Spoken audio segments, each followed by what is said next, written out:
Welcome everybody to Roll D5, where we specialize in playing indie TTRPGs. Tonight we are playing an additional game to our several themed month, which is a tarot month. We will be playing the game Imaginarium, of which only uses the major arcana of a tarot deck. So that is all that we're going to be needing for the game tonight.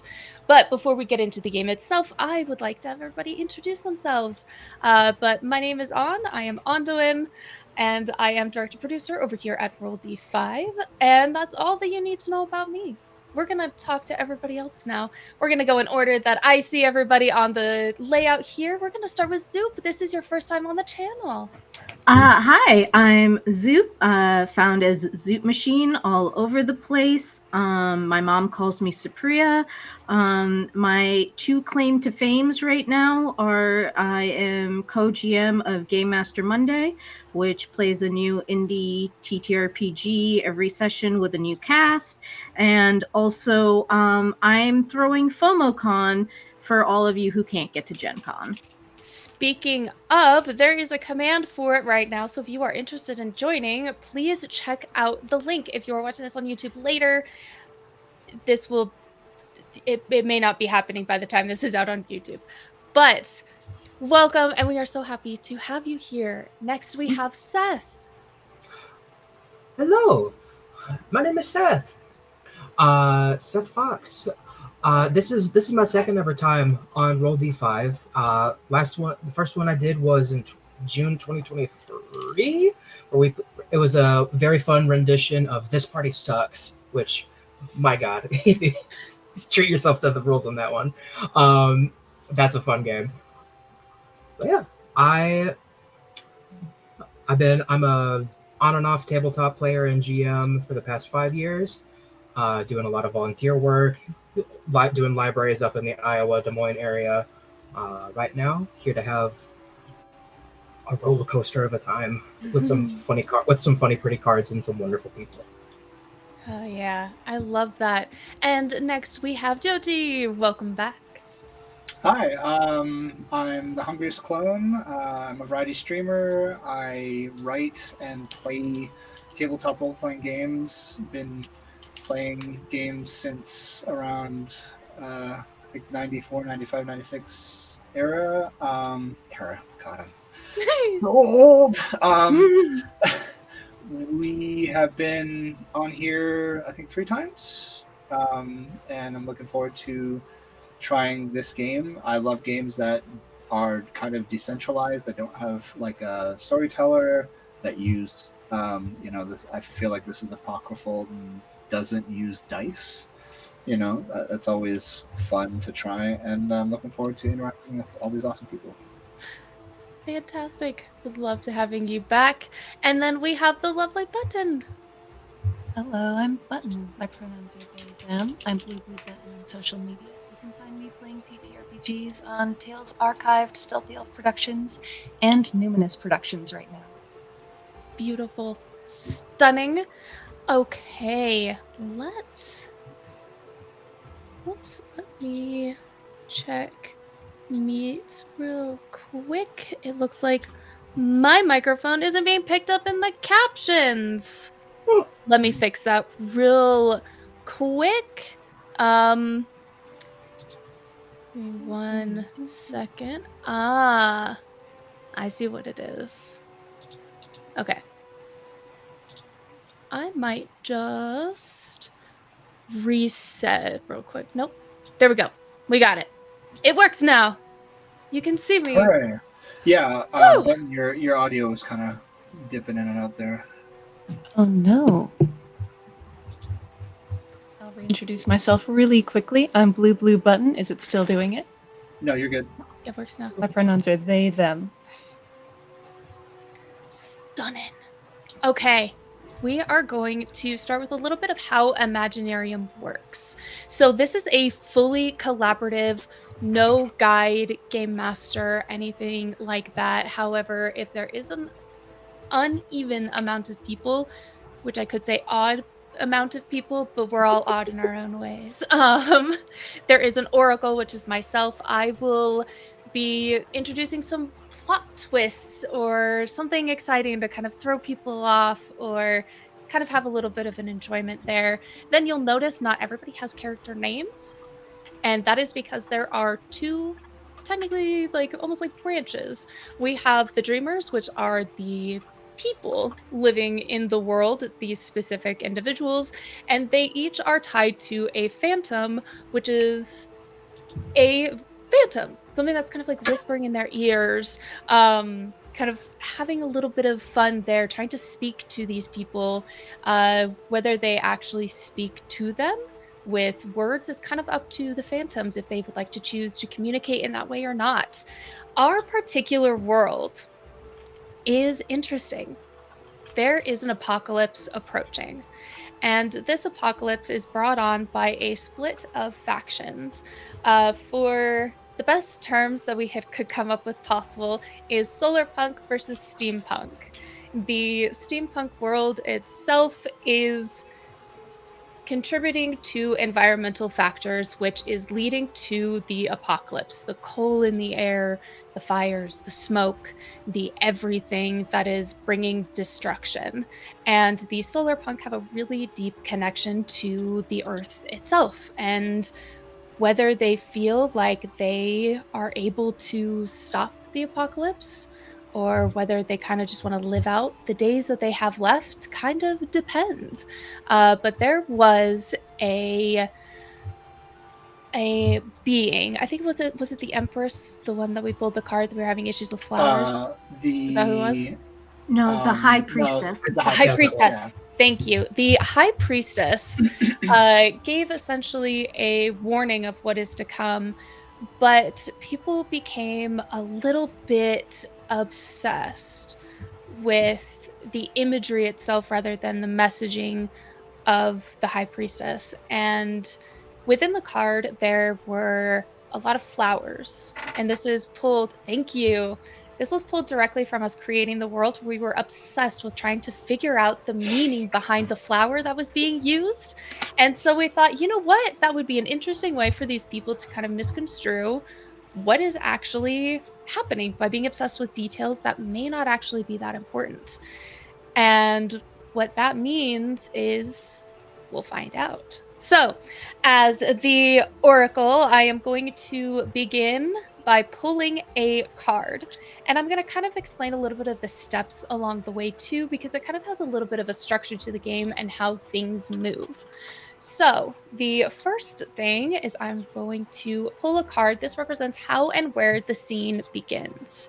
And how convenient, I pulled the world, which, funny enough, was actually the very first card we pulled during the creation.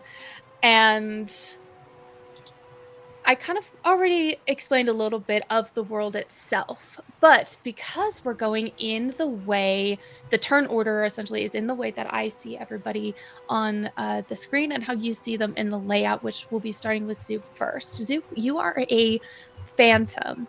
And will you tell me a little bit about your phantom?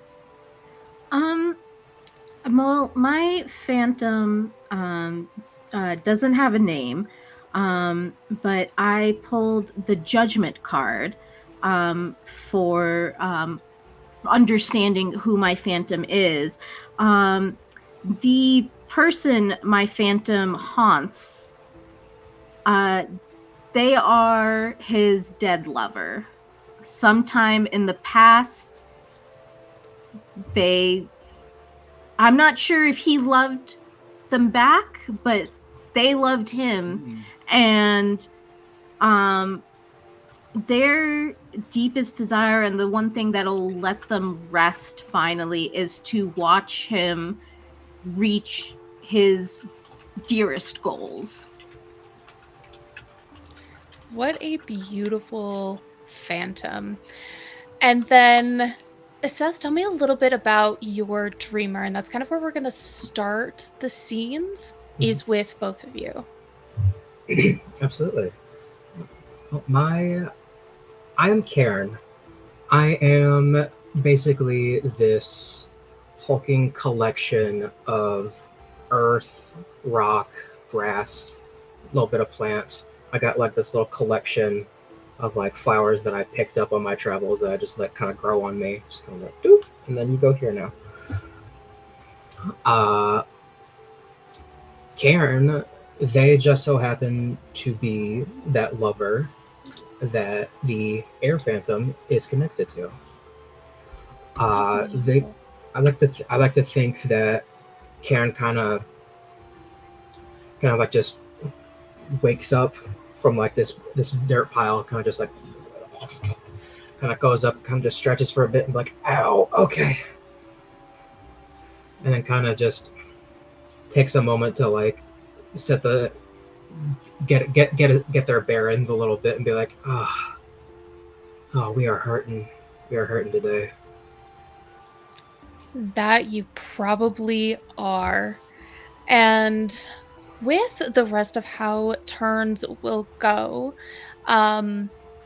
each phantom, if you haven't already, please draw those 3 cards to make your hand. I am going to draw 3 cards as well for my hand for when I can play around with the scenes and create some fun twists and turns. So, with the introduction of you two, I am also going to have an introduction of our other pair, which is we're going to start with Jyoji. Tell us about your dreamer.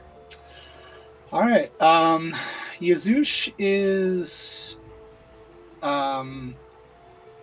she believes that she deserves everything, and when she manifested in the physical world, she expected everyone to do as such, raise her up on a pedestal, praise her for being an aspect of the world and everything, but it was effectively nothing, and she feels slighted for that.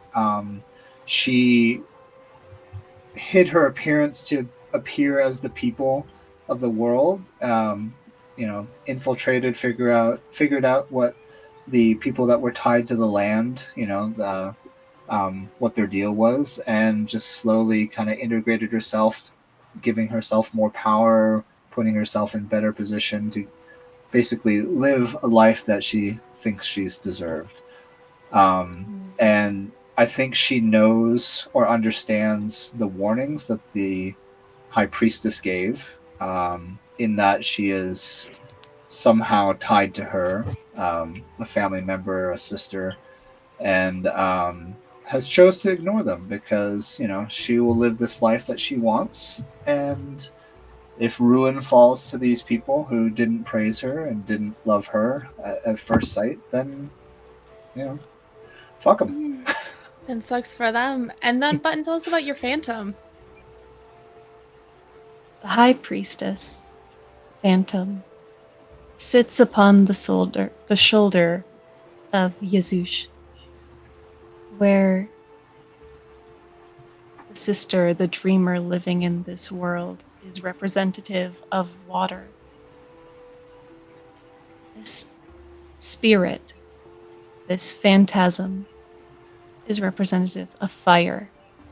A fire that knows that it would scorch this manifestation of earth, Cairn, if they were to touch him, who dances with the air, but the air only causes fire to spread. So this fire, this High Priestess, haunts Yazoosh because Yazoosh is the only entity that can touch fire on this world and not be destroyed. As this far fire as knows. Sorry, go ahead.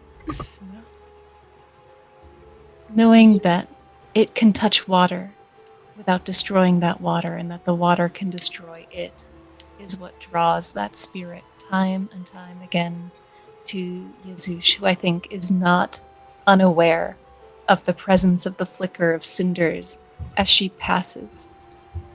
Any spark of incense, any thurible, any open flame bends toward her as she walks. And the only thing that could put this grieving spirit to rest depends on Yazoosh herself, this entity of water. Fire will be put to rest either when the water's rage is sated or when the water chooses to douse the fire. I like that little bit at the end. That is really good. So this is our world. So I'm going to draw this additional card to fully put us in the scene now that we know who everybody is and a little bit about them. Ooh. The Empress. I'm going to let this guide the fact that we will be starting with our Dreamer and Phantom with Jyoji and Button.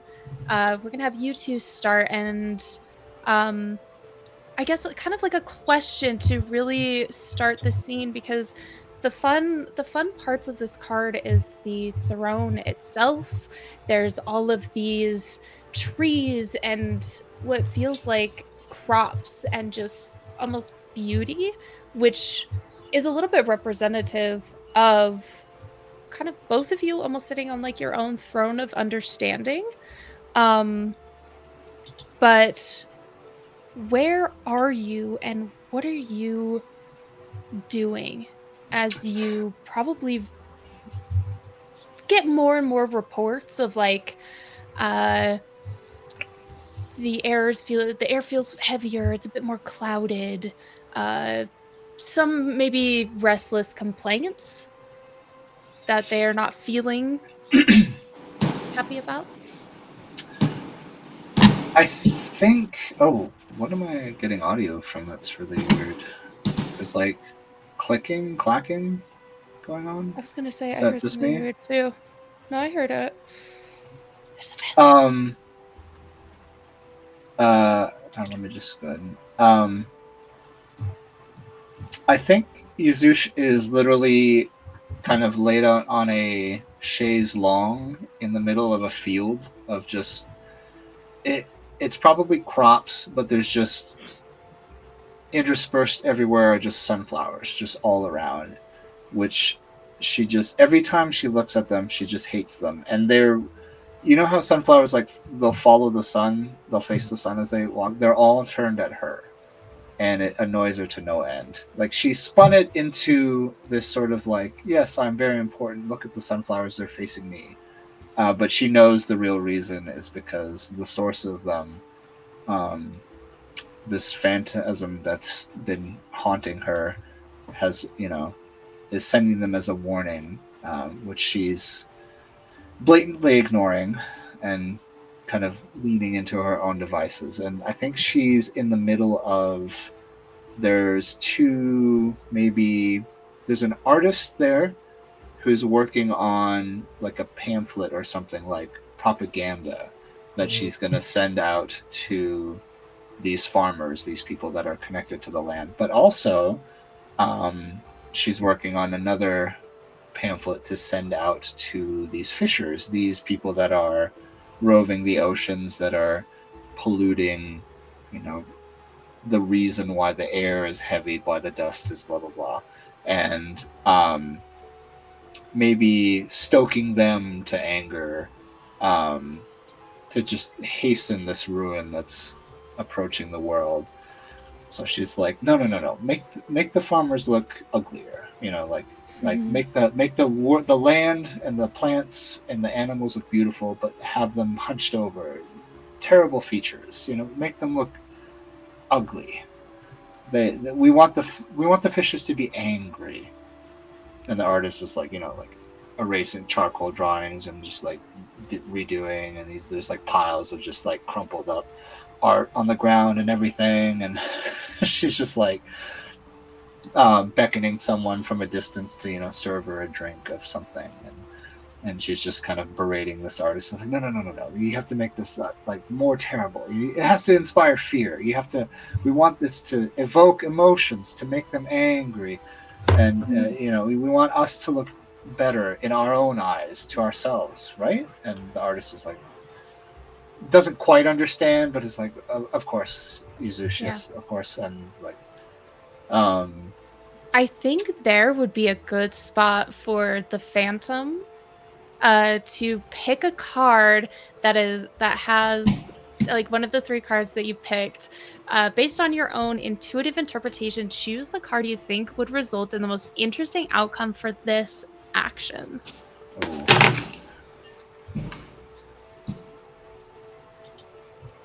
Yasush, as you are dictating how these propaganda posters ought to look,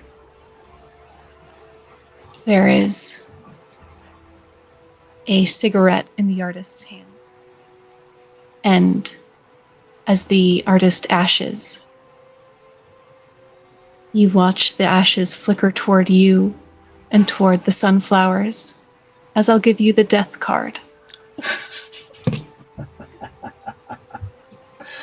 And the ashes will decide, upon your whim, whether they come to you, the pamphlets, or the sunflowers themselves.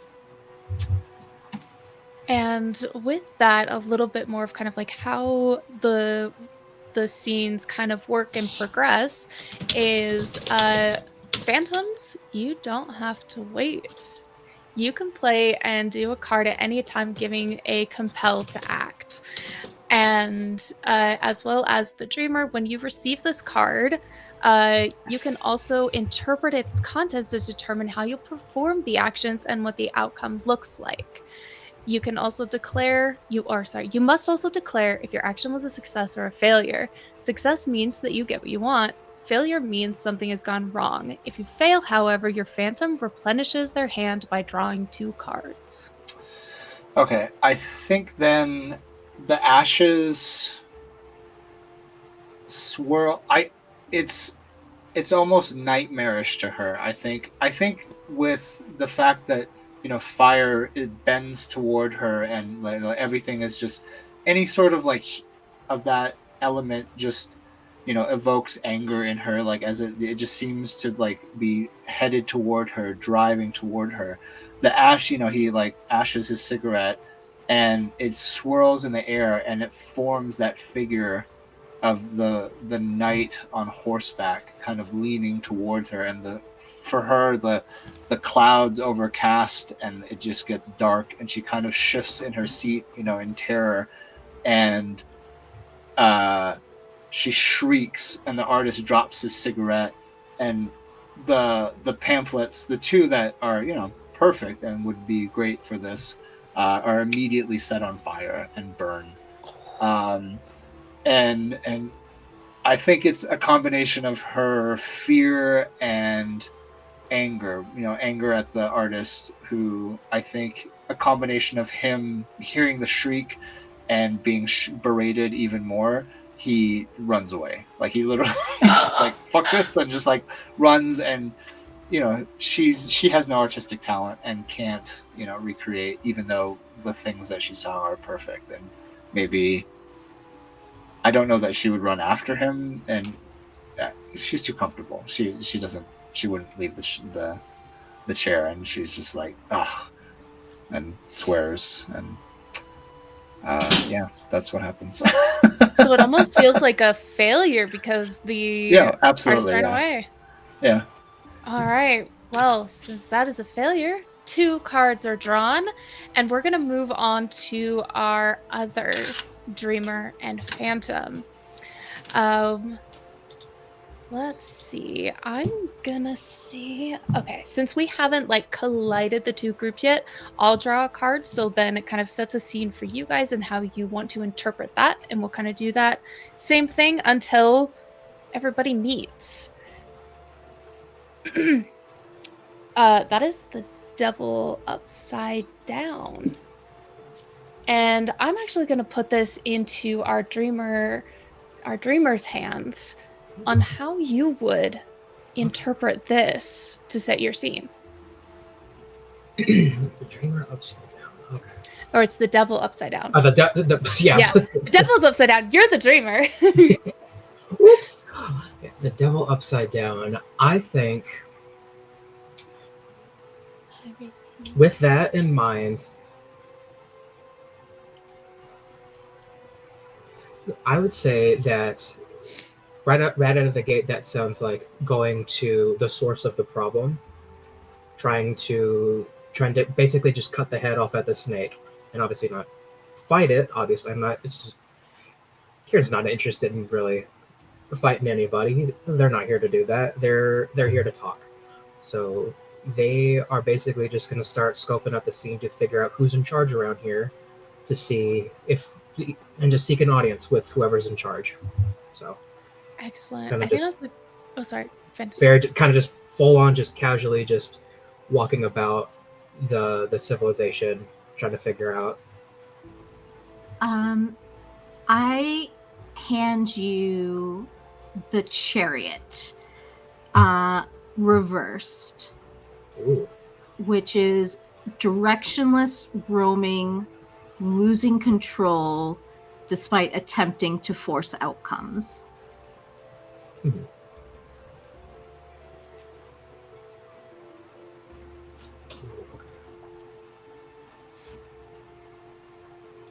Kind of see like a bunch of flowers get like caught in like a breeze, going in like one direction, and like like kind of in like almost like the opposite direction that I was heading. And I kind of just stop and look at it. And Kieran kind of takes a moment. I'd be like, "It's that way."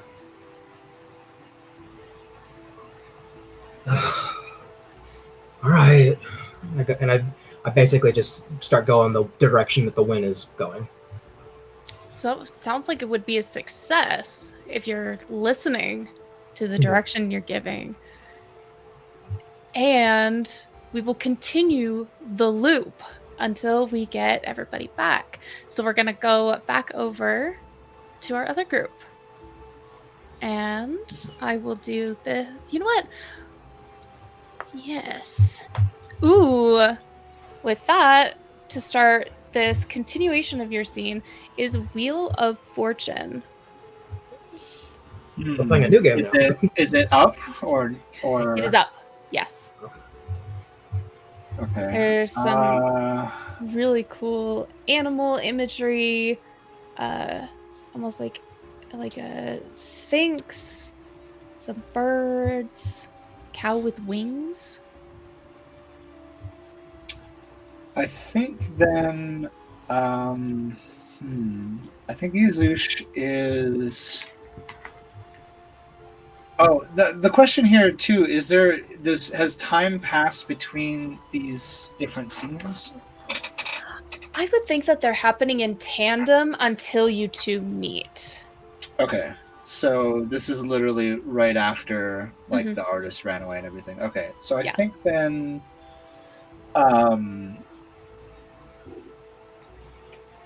with Karen didn't find who was in charge, right? Like, and I don't know that a solar punk society would really have a leader, but maybe Yuzush has put herself in that kind of like, oh, ask Yuzush for advice kind of thing, like made herself indispensable.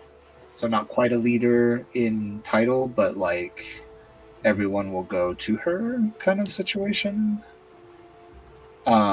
So I think she gets word of this, and she knows because she's, she can flit in between looking like a person and her watery form.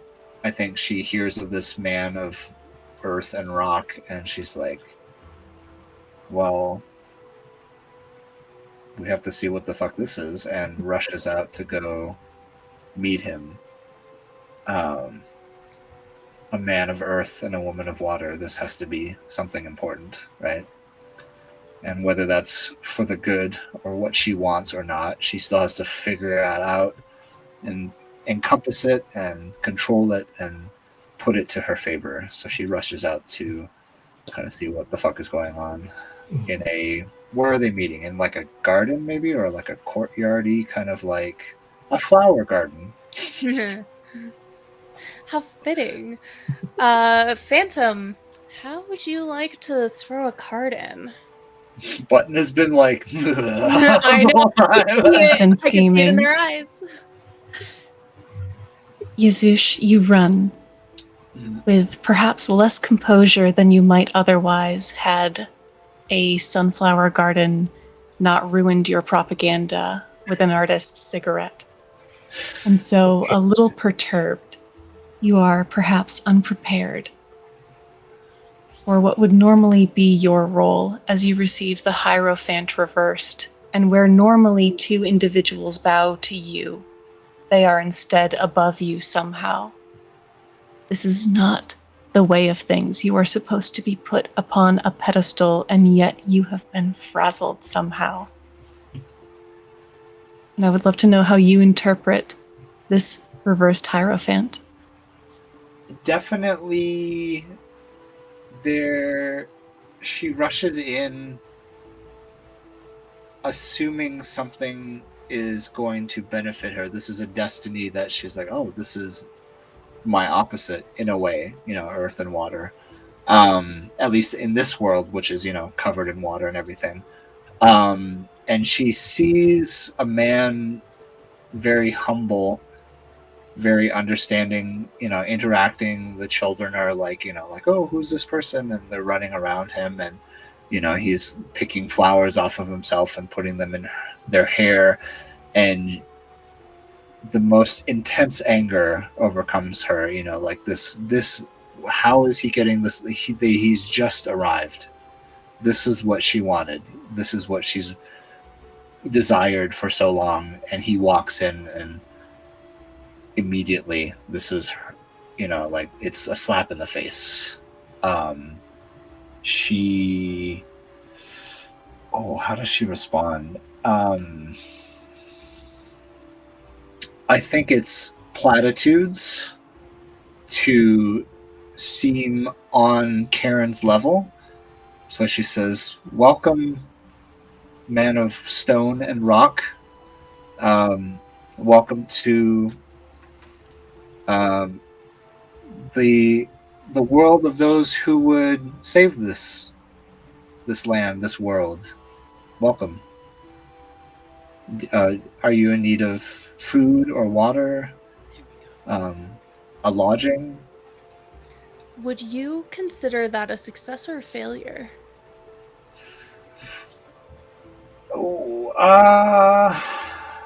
And that could mean many different ways. I don't know. Like a failure to your character, a failure to interpret, or would it be a success in a way that is like, aha, this person is now in my domain? Well, because the reverse Hierophant is society, understanding, and weakness. So I think that's the trifecta. I think he is, immediately, ingratiated with the people. This is a weak point for Yazush. And she understands that this is not something good for her. So I don't know. I don't know that she was rushing in with any intent, other than I guess to control. So I guess that would be a failure.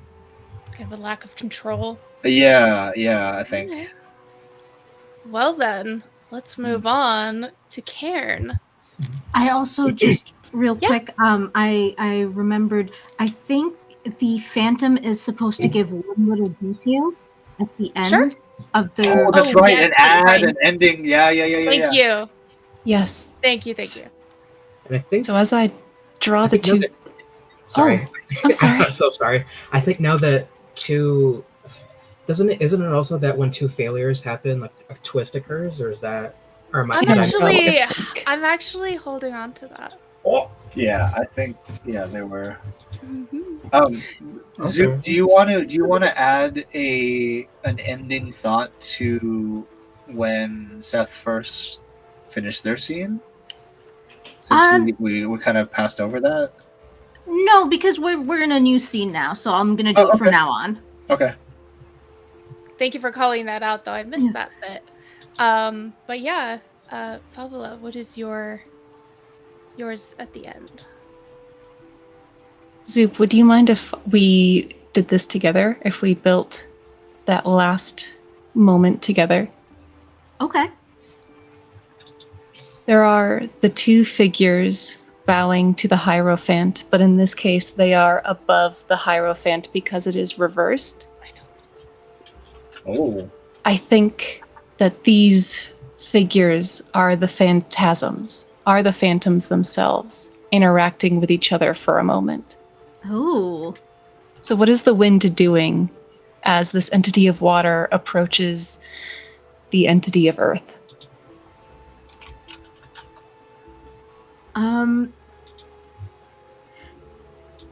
There is a feeling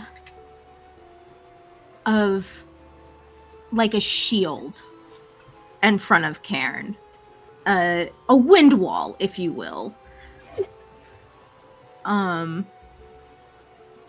loud, but definitely something that would protect him.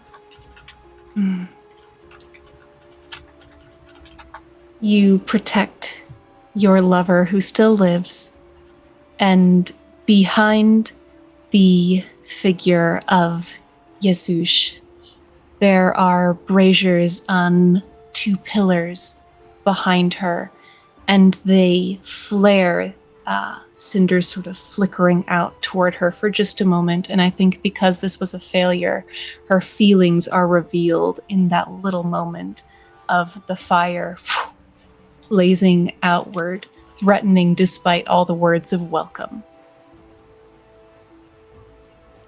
Ooh. All right, Karen.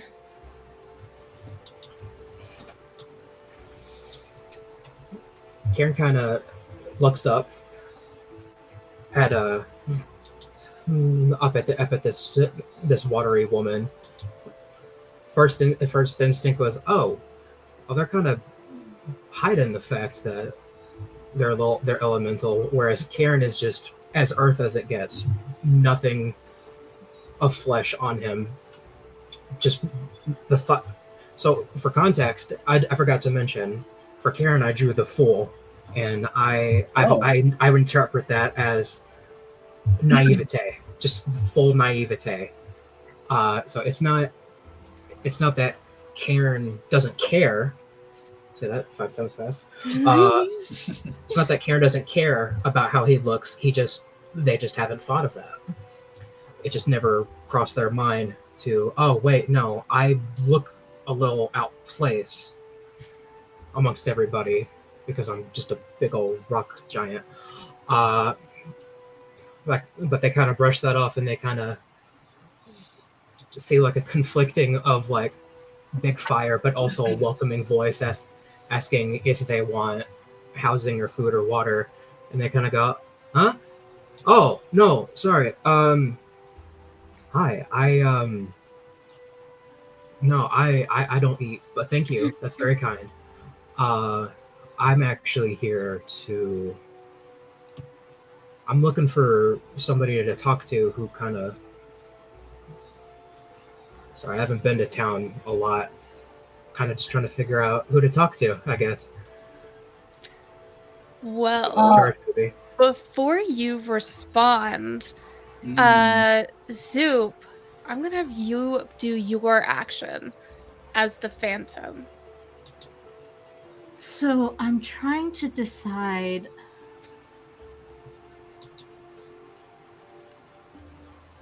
I think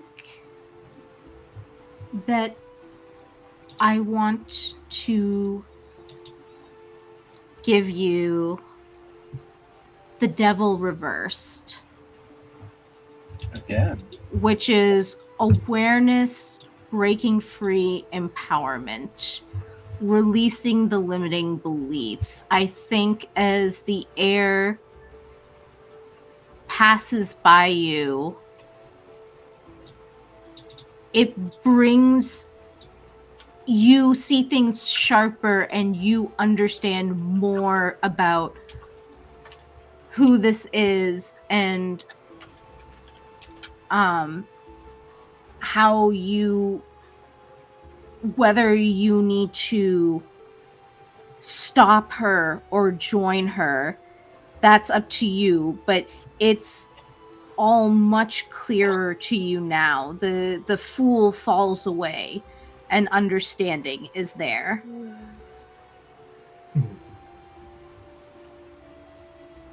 Oh, you definitely.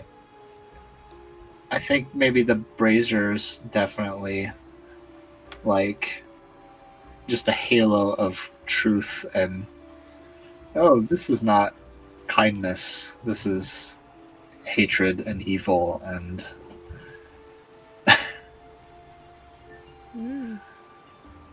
All right, Karen. Are you gonna see if you're gonna success yourself out of this or fail your way into this? Karen's definitely getting confused. Because like all the signs are pointing in the direction of caution. But they're having trouble there's a little part of having trouble putting two and two together of like, oh, I just got here. I'm just looking for somebody to talk to.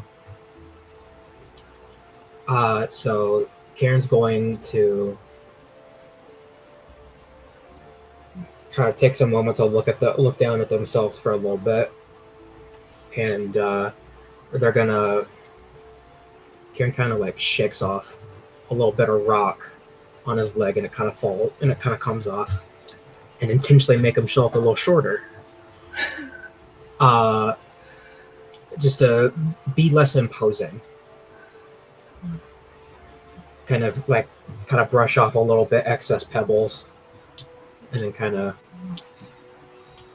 convince kind of the flowers on my shoulder, on my kind of like my shoulder area, almost like little poofs right here, to grow a little bit more, just to present myself a little more friendlier, thinking that okay, maybe if I show that maybe the hostile threat will be less angry at me if I look a little more friendlier. Are they sunflowers that grow on your shoulders? There's definitely at least one. Ooh, before I move the scene along, Zoup, do you want your phantom to add anything else to the scene?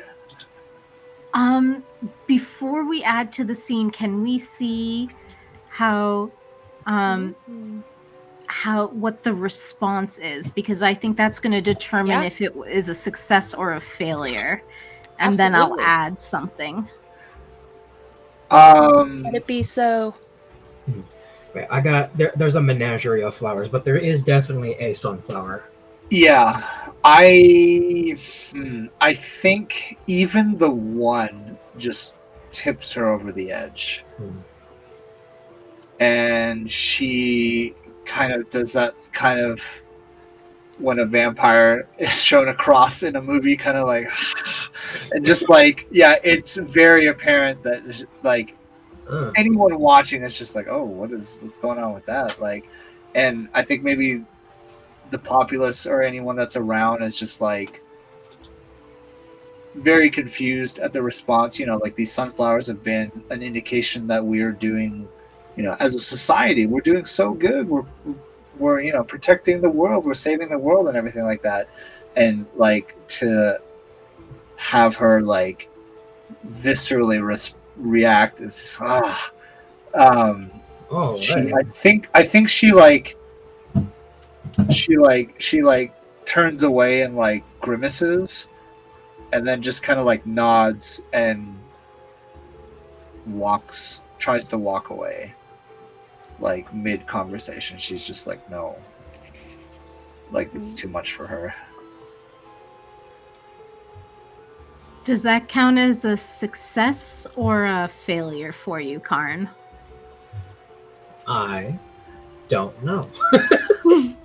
I feel like you were trying to find a partner, right, in the saving of the world. The only I did that out of trying to present myself more friendlier, and instead the person that I was talking to walked away. So yeah, no, that's a failure. Even if it was your intent or not, because you don't know about the sunflowers.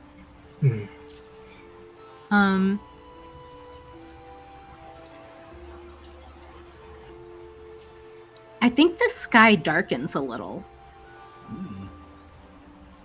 Oh, question, Zoup. Is that from just weather, or is it from noticeable pollution moving overhead? I'm just giving that the sky darkens. All right. Wink.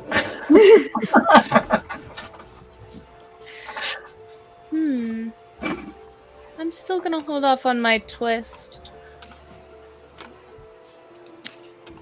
Alright, I think that will lead us back to... let's see. I think... Yuzosh? I think you... Yuzush. Yeah, it was technically your turn, almost, unless you wanted to add something else before we go on to your phantom. I think she would probably, after this interaction, try to tighten her hold. You know, she's a spider in a web, and she's just pulling all the strings together to try to move everything in the way she wants. So I think, you know, those loyal people that know her and do her bidding, she would send out to maybe instigate the fishers to try to move on the farmers' lands. You know, maybe there was a timetable for that to happen already, but she's all like, no. Like with this guy here that's amiable and crowd loved and everything like that, I think she's just like, no, let's get this shit started. So I think she's gonna, these agents of hers, she's gonna send out to try to get these fishers to start the apocalypse, I guess, or you know, start the, whether that's the planet being destroyed or this society that she's in being destroyed. I think she's backed up against the wall, and she's like, nope, burn it all down. Ironically. Burn it with water. Yeah.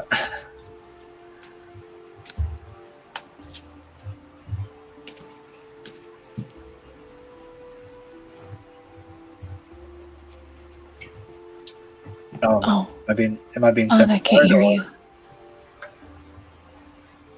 Oh yeah, you're muted? You are muted. Oh, yep, my bad. Anyways, Phantom, it's your turn. Unless there's anything else.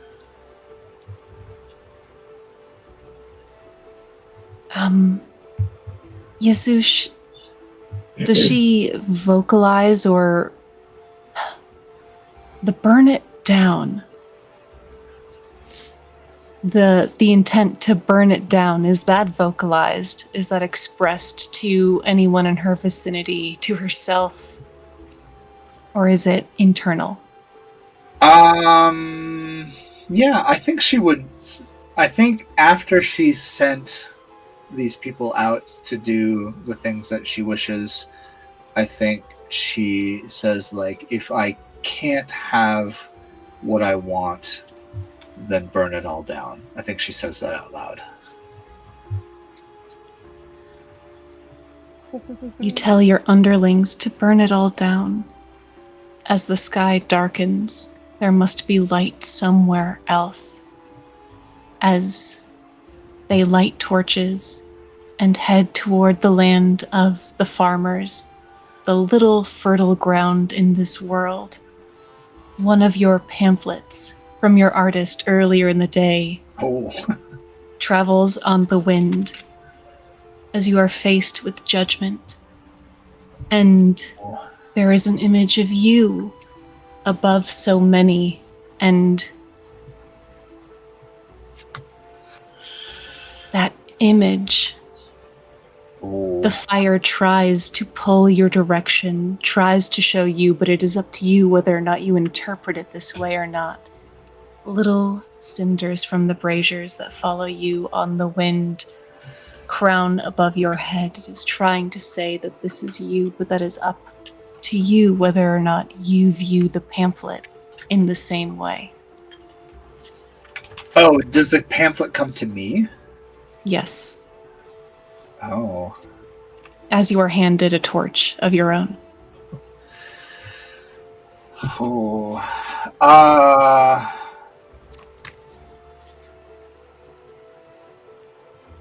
Oh man, I think this is like a weird, like, she's very egotistical. She wants what she wants, and to the ruin of all others. But somehow this picture that the artist did, that she was like, no, of course not. It comes back up full front, and she sees it, dancing in the light of this torch that she's holding, and it somehow just kind of breaks her, and she kind of falls to her knees, and she's kind of crying. She's overwhelmed with that sadness. She is alone. She has no friends. She has these people that she's made adore her, but she knows there's no truth to it. There's no honesty to that love. This is manufactured, like this. Like she sees the image of her above all these people, and it somehow kind of destroys her. I think in that moment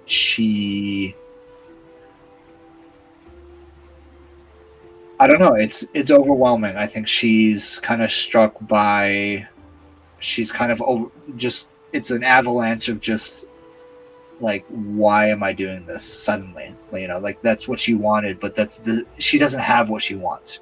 She thought she had it, and it's like, here's this, it's a mirror through a drawing. Like, oh, this isn't real. You don't have what you've always desired. So I think she, if there's any of those people left, she sends them out to reverse that decision, like to get those people to come back and just say, no, hey, stop. And I think she's going to go maybe see what Karen is, what his deal is, because, what is it that he's doing? What is it that he represents? What is it that he has that is giving this love from the people, from others around him? She wants that. Maybe she can learn something, derive something, distill it down, and have that as part of her. You don't know this yet, but the order to go out to tell them to stop is thwarted by the death of the messenger. Oh, okay. So somehow those people that are sent out get killed. And the order to burn, to continue, goes forward. Okay. Hey, she's ignorant though. She doesn't know. Yep, she doesn't know yet.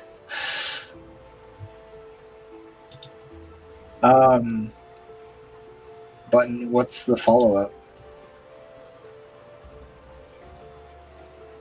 Yasush turns this leaf, recalls the order, and does not realize that this change of heart goes unbidden, that the messenger who will stop the burning of these fields never makes it. But the intent was there. And so as you return to Cairn, to the possibility of something other than destruction, the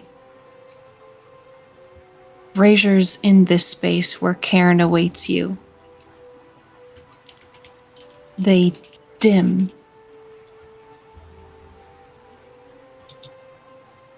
and grant you a little bit of shade before the fires in the distance light your world once again and reveal to you that you have not succeeded in the order you have given. You have not succeeded in your clemency, but you have tried, and the fire honors you in that attempt to temper by tempering itself as well in your space. But she's not aware that everybody hydrate yourselves. She's not aware, though, right, that the order has failed. Oh my God, that's the biggest water bottle I've ever seen. Sorry. Oh, yep. That's the biggest water bottle? Sorry, I'm going to fuck up my thing, but this is my... Okay. I don't know. I think Ons is bigger. It's a gallon. That's Mine right, is mine's bigger. 1.05 gallons, 4 liters. Oh, is it the same thing? Maybe? Mine It feels mine like matches it my might be the shirt. same thing. I love how I we're all can't bring- comparing sizes. I can't bring this in my car because it'll just literally I'm crap talking about the color. around. Like, it just gets swung around on the floor and just smashes into things. It's terrible. Yeah. Y'all thirsty nerds. So what I need to know for my deck, because we've established that Yazoosh doesn't know, but Yazoosh has tried to rescind her order. Mhm. Was that a success or failure?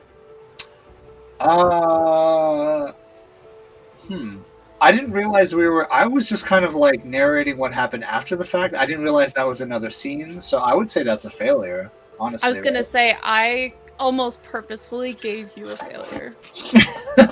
Hey, I'm doing this thing. Actually, cancel that thing. I've won. No, you haven't. Oh, It's called a twist for a reason. It's a twist. M. Night Shyamalan, are you there?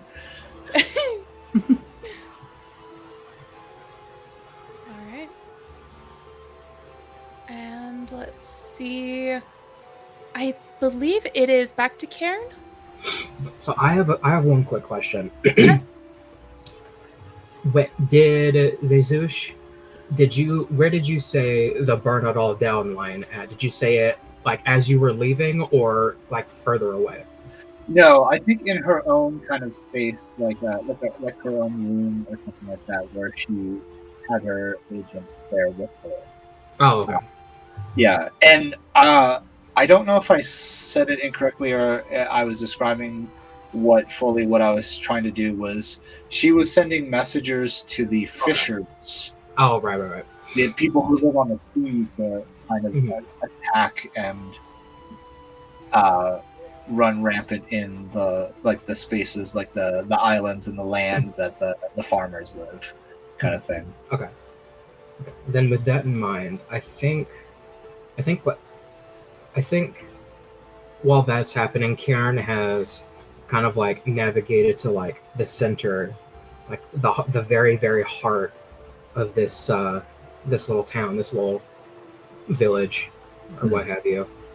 And they kind of take a moment to process like all the information they've learned, trying to put clues together, and they eventually just decide to plant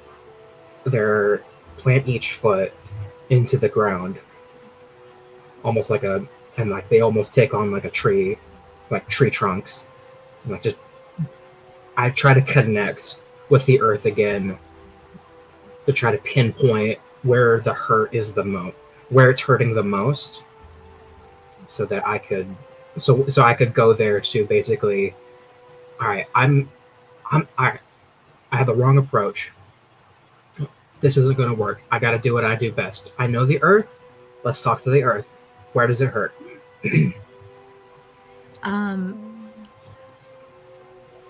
I hand you the tower, right side up.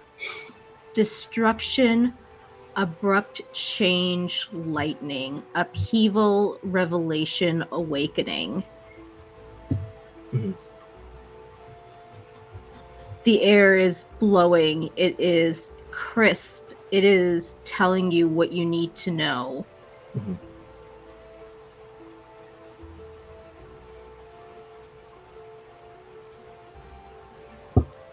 Would at this point have like things started to would like fires have started at this point? You could probably see some smoke in the distance, probably out the window. I catch sight of that with my little marble eyes, kind of like look up and like see smoke, and I kind of go, and then Karen kind of feels the wind shift and the temperature change a little bit, and he feels the soil start to hurt.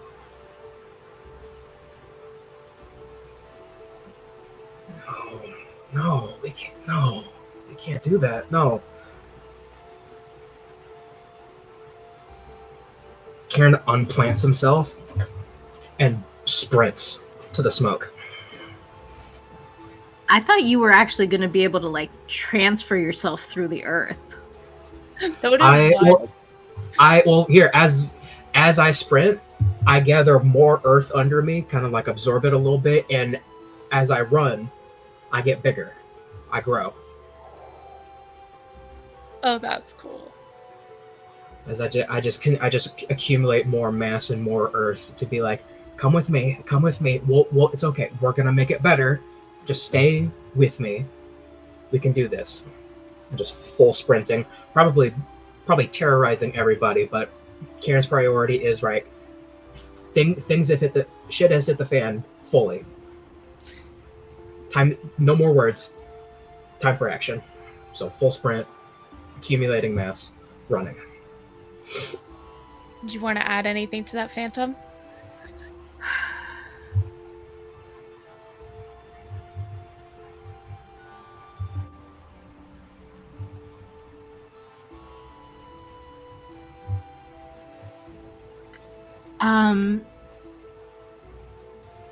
Karen's actions are waking up the animals, and they're starting to move.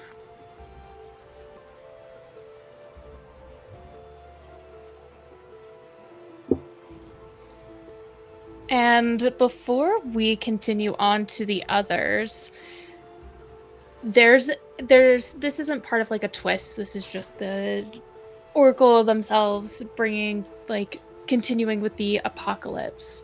Mm-hmm. With the skies continuing to darken, there's lightning strikes that hit these steam plants. There's lightning strikes that hit the field.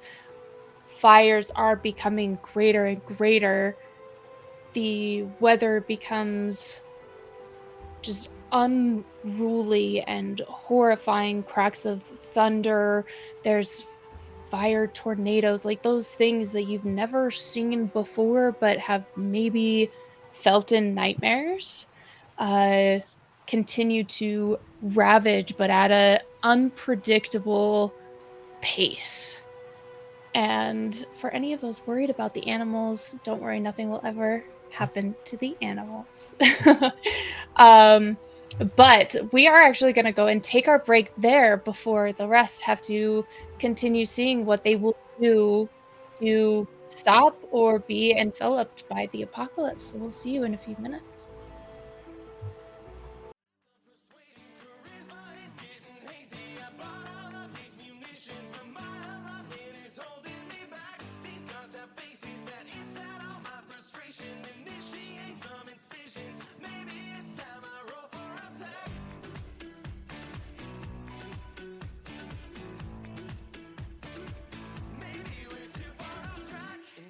Monsters that we slay, the nobles treat us with such hatred. They always stop us at the gate, increasing levels of taxation. I pray the gods above will send a blessing. Whoa, 'cause lately every shop takes part in stressing the gold I possess.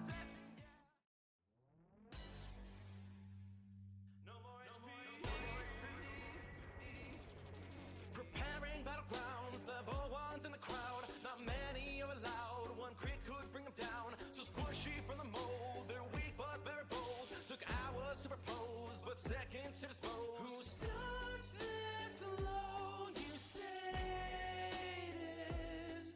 Yeah, they'll get ground to break dust.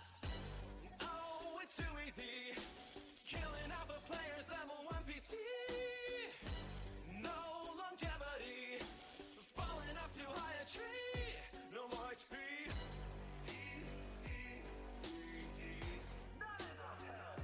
No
many nights in tears till my patron invaded my dreams. Offering fabled powers while impressing knights and crown. Love the flattery, but I'm hiding evil inside me. No light can break this thrall. This cursed blade, it brought out to us all. This sword was supposed to be a boon, but I've been hearing voices from the moment I tuned. Hue hordes of zombies right into sanity, about to break this sword. No, I cannot disown. Wisdom feeling worth it, cutting closer to the bone. I'm scorned, my party does implore. Let's throw that evil thing away. Here at me, character ready. I'll join the crew. D20 raring, join the melee. I'm vaccinated, let's play in person. Party tune, monk strike, paladin spike, cleric runes, rogue side, druid wild shaping. I love role-playing new, race stats, full class, rewrites, homebrew 2. Just might be worth managing. I love role-playing. Build backstory much too thick. D&D transplit for hours, been forever. Scream Eureka. Players who can enter the story and don't need ploy, but know when to be the perfect guide.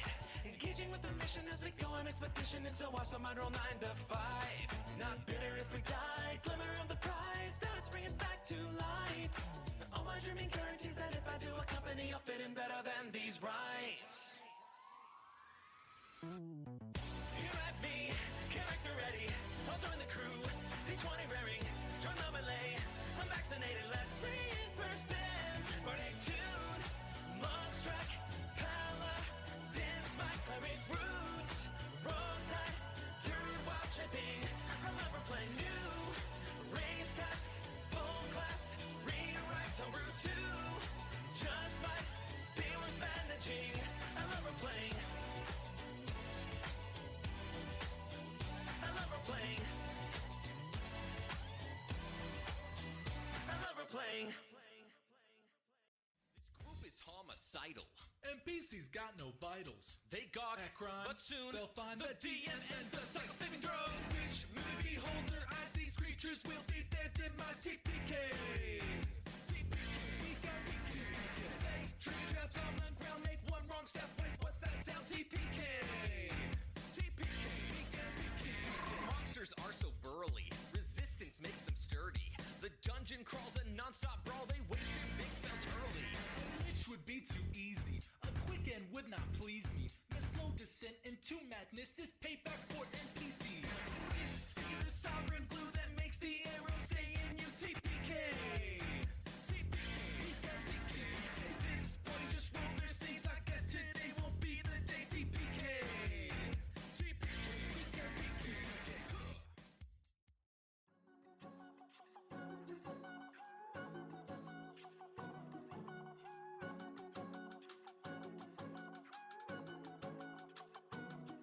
Been working a job that I can't stand anymore. Been waiting for someone to take a shit from me. There's nothing standing between me and that door. All these players I know are who I wanna see. What if I play a druid who's fey? We can finally clear this cave. Then I can change into a creature that I wanna be. So roll, it's D&D night. Yeah. I'll play as a bard on the weekend. Where can I get another healing? Roll, it's D&D night. Yeah, blow this gold, gonna spend it. Merchant ring is up another pendant. Roll, it's D&D night. Yeah.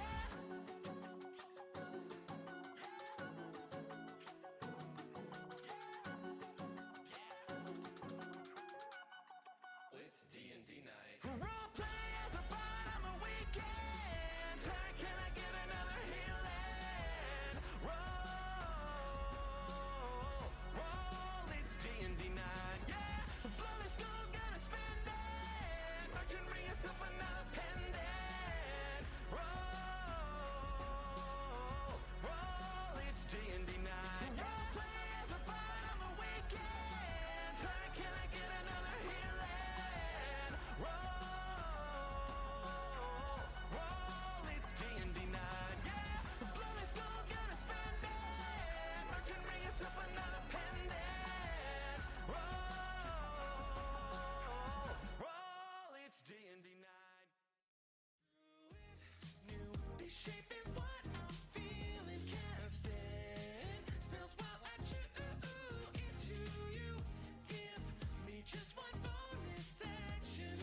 awaken.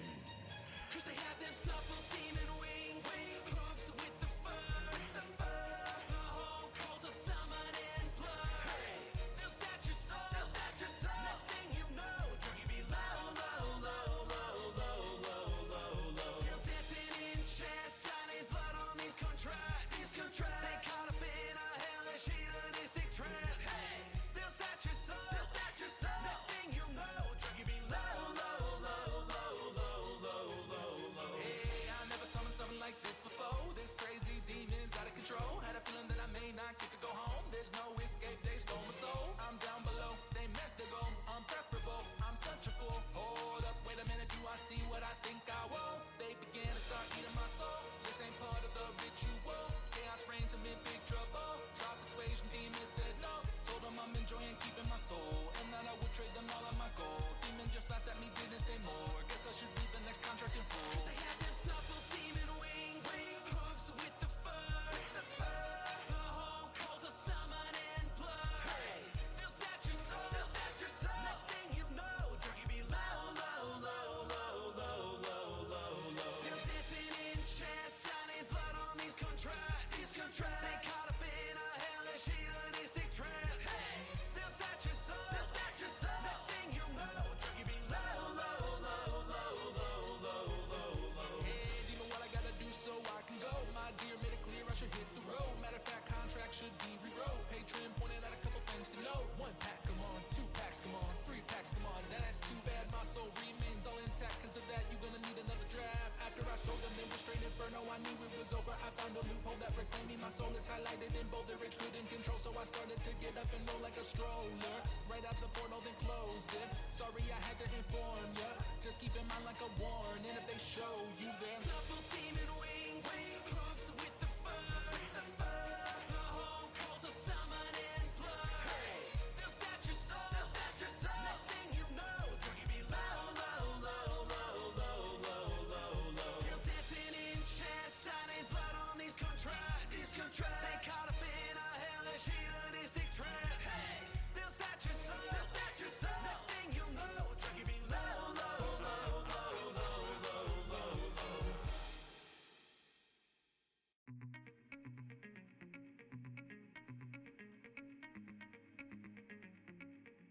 We make our memories, wake, drive, work, rest. But we are more than these. I've made 1,000 lives with friends. I sailed the sky as just a little guy. You bit my neck and led me through undeath. We commune with gods, overcome our scars. In fiction, forged in fiction, we remain. I sailed the sky as just a little guy. You bit my neck and led me through undeath. We commune with gods, overcome our scars. In fiction, forged in fiction, we remain. Falling in love to fight the apathy. Enemies to friends, we hope, we dream. Watch as it all ends with a sword swing. We make our fantasies, wake, love, high quest. And we'll remember these as our life fades on deathbeds. I sailed the sky as just a little guy. You bit my neck and led me through undeath. We commune with gods, overcome our scars. In fiction, forged in fiction, we remain. I sailed the sky as just a little guy. You bit my neck and led me through undeath. We commune with gods, overcome. Hello, everybody, and welcome back to Roll D5, where if you are just now catching us, we specialize in playing indie TTRPGs, a different one-shot with a different cast every single week. It is wonderful and it is great, and we are currently playing Imaginarium, which is a tarot TTRPG where you do not use dice, you use tarot cards to influence. Without going into too much detail and to get right back into the game, one half is kind of okay with an apocalypse. The other half is kind of not okay with an apocalypse, and we're gonna see where it goes from here as to whether they're gonna succeed or fail. So with Cairn running off into the distance, gathering rocks, making themselves bigger and stronger, we're gonna move to the other two here. And Yazush, that is your turn to start. Okay, so is it apparent to her now that That your attempt failed. Yep. that my attempt failed? Okay. Then I think she's going to, cast off the veil. She's now a watery spirit person, and she's going to use, in the same sense that Cairn, took the earth up in him and grew large. I think the world is covered in water. I think she's going to swell the waters towards the fires that she can see to like douse them out. Mm-hmm.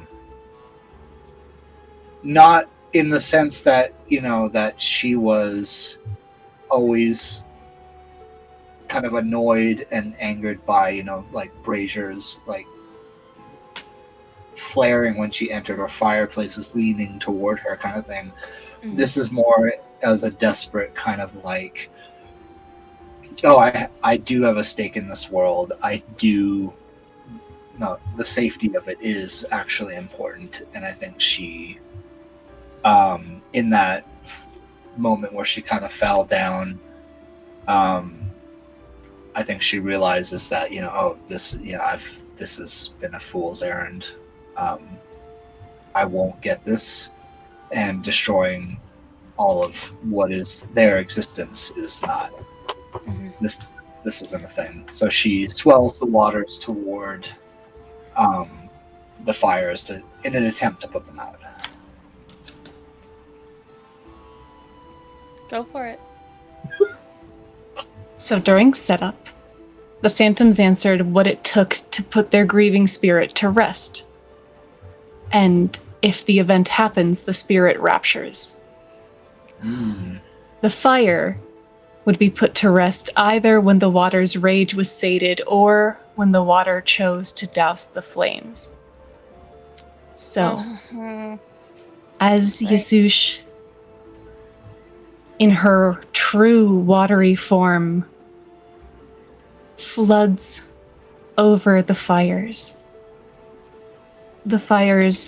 reach out to meet her, and taking the shape of that fiery form of the sister. Oh. And the high priestess comes to you to embrace you as she raptures, having had her desire completed to see you not turn your power toward destruction, but rather toward the sanctity of this world. The card we drew at the beginning of the creation of everything was temperance. And as the water tempers the fire, you feel hot arms reaching around you, steam billows in a mass traveling skyward. The steam gathering into clouds that turn into rain that even beyond your flood put out the fires. And I think for this moment, if you wish it, before your sister raptures, you can speak to her, and she can speak to you.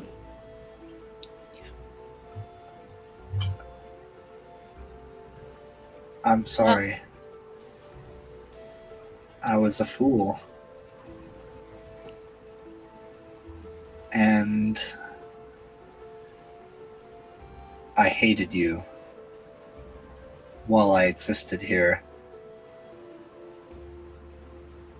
I hope you can forgive me, whether that takes a lifetime or, in this instance, for a moment, you can give me that. I hope you forgive me.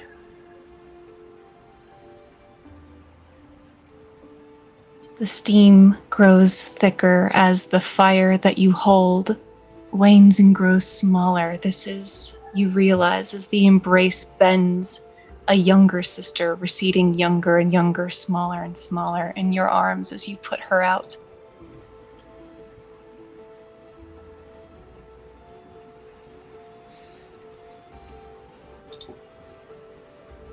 Wow. You have always been on my pedestal, and I welcome the sight. This is why I have reached toward you. To be held, to be tempered, because only you can do it. You are so strong. You are both embraced, is that correct? There is a mechanic in the game that is in regards to swapping. And in this moment, you both feel a push and pull where you've never felt that before.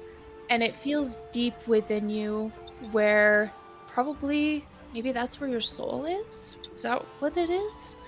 And you feel that, and then an immense crackling and a pop, and you both have swapped. And within that swap, our other group has swapped as well. Oh. Yes, question. Does that mean I can give the ending portion to the Yes, scene? it sure does.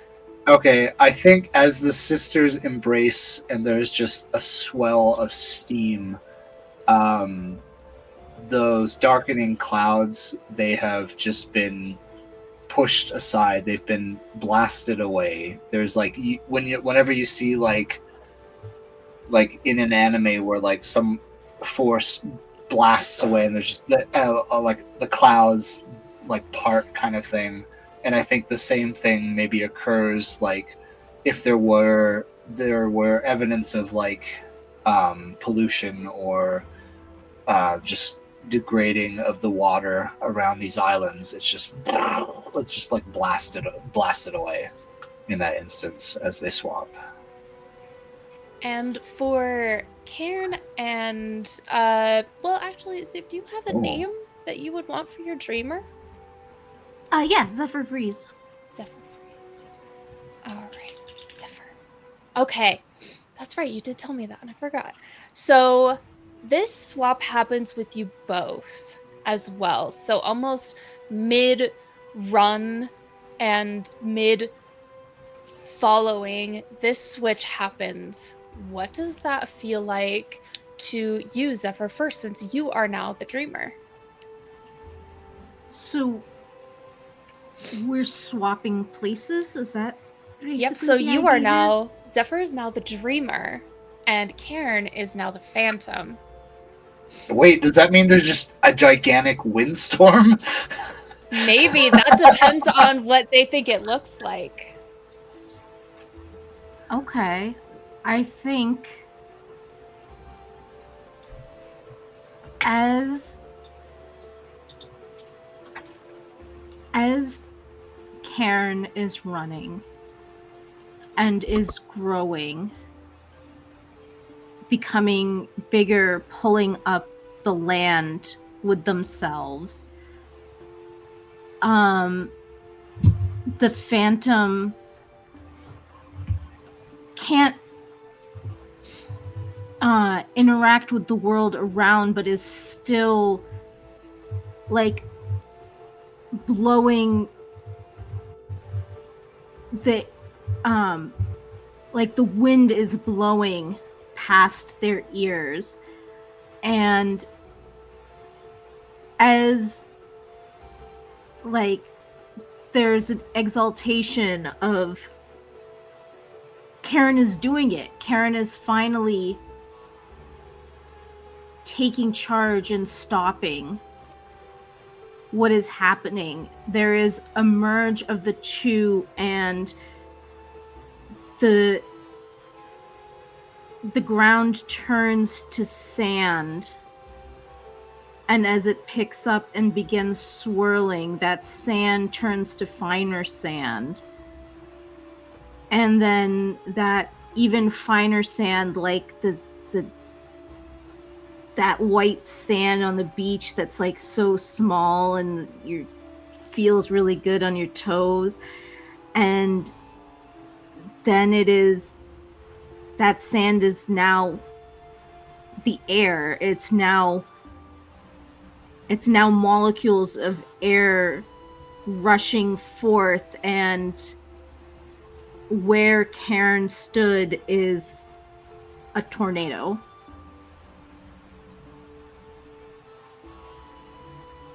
The twist. The twist. Stir. All right, Karen, you are completely different now. No, wait. It's Zoup's playing. It's Zoup's, and then Karen responds, right? Yes, but I'm having them describe what their like switch gotcha. is like first. Yeah.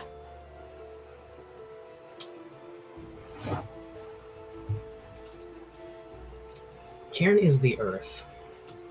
He is of the earth, and the earth is of him.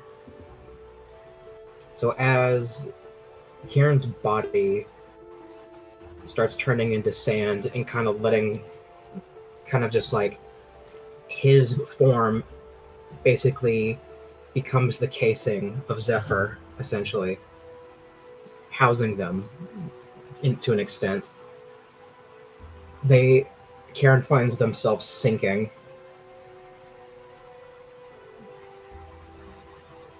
Becoming their foundation to steer them. Basically, Karen has become those wonderful gentlemen who help cheerleaders stand up, prepping them up. Karen kind of takes a moment, processing. I was like, where'd I go? Okay, yeah, I got you. So I really like this because for Zephyr, I pulled the Magician card,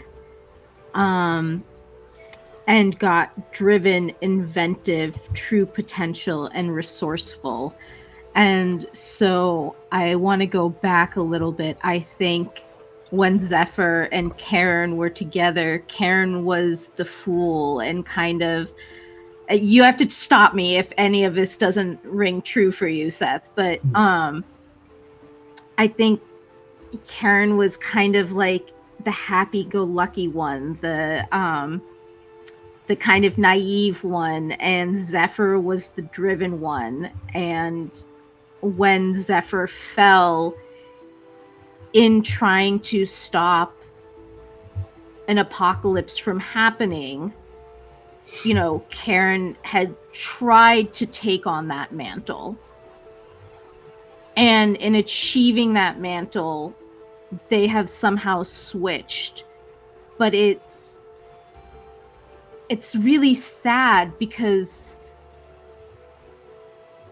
right now that suggests that they'll always be on opposite sides and will never be together again. Oh, I forgot about that.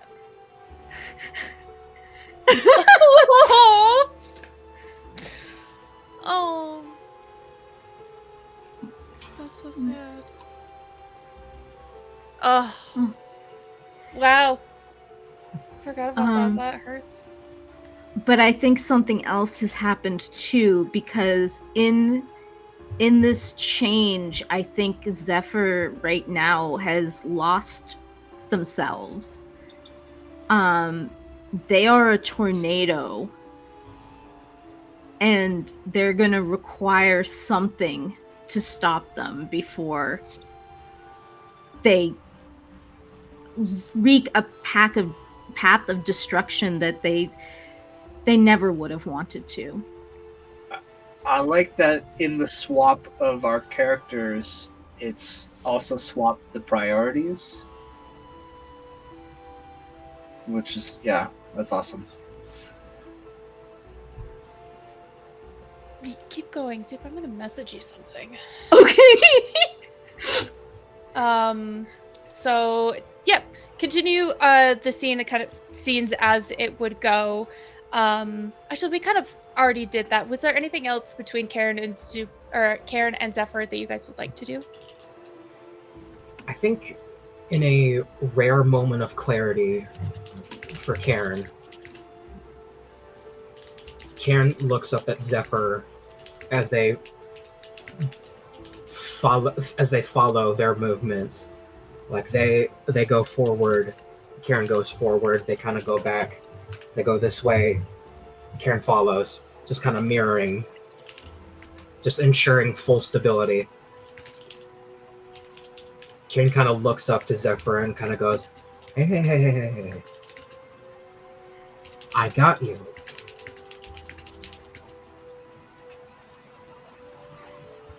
Question... Oh, sorry. Don't...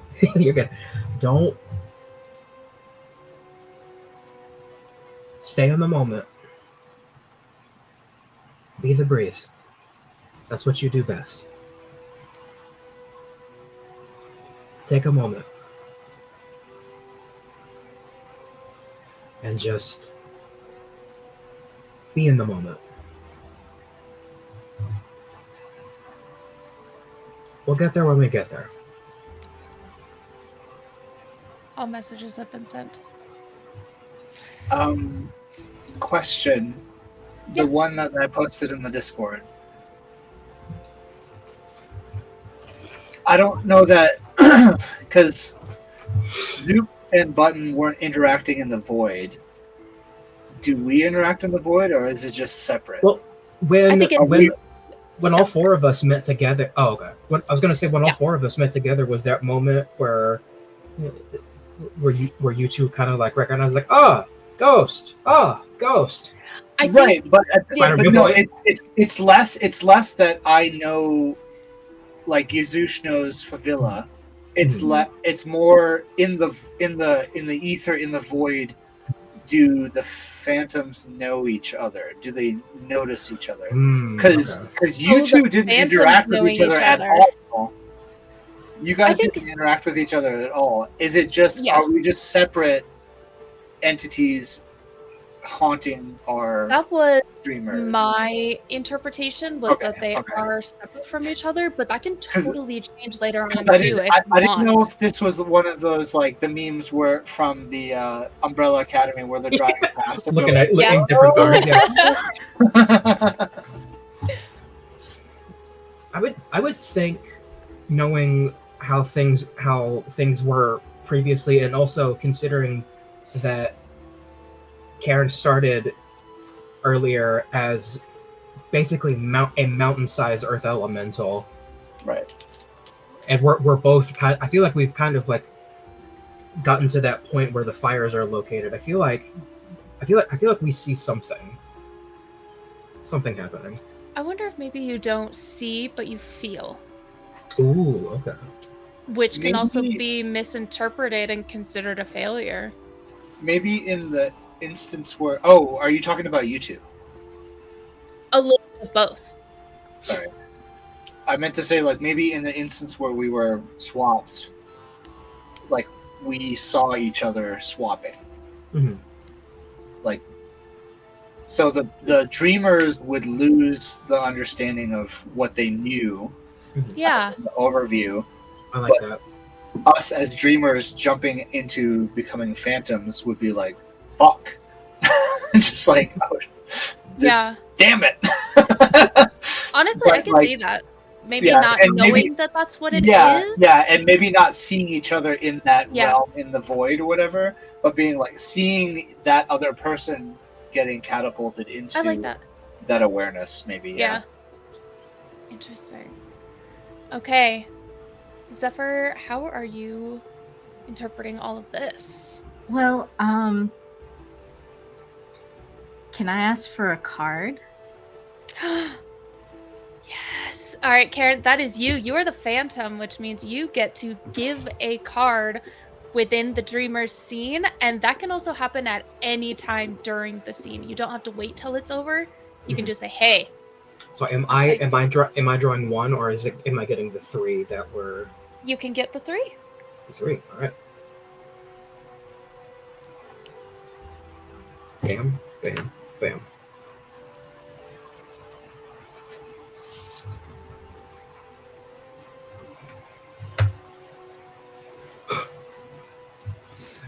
Beautiful.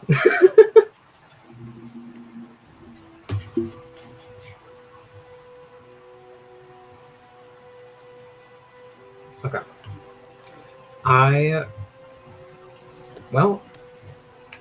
Continuing the full circle. Zephyr, I give you the Fool. Oh! And in my book, that represents a leap of faith. Okay. Freedom.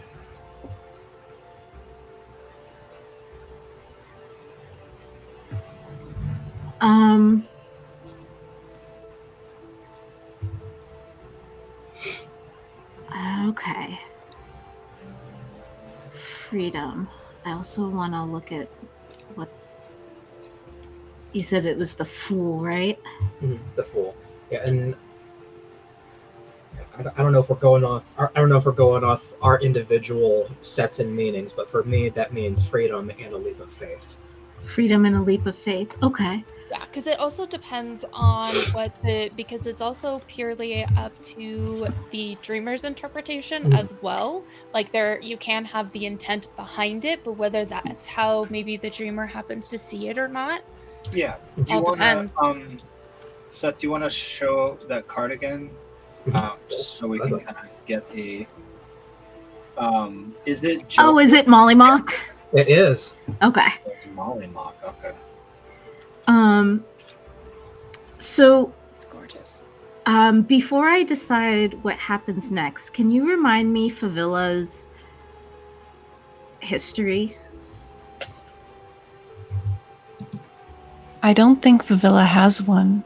If you were to come upon Favilla in this moment, there is this figure made of igneous rock with cracks of light shining through, magma in nature, and there's steam rising from Favilla's hands as a pool of water, everything they can manage to keep from this embrace that no longer makes sense to them as they forget their sister. They hold the water. It sizzles against them. It cools their hands. They don't want their hands to be cool, but they can't seem to let it go. You would see someone confused and someone holding on to something that hurts them. At some point, though, she was the high priestess, right? She was the prophet of the doom of the world.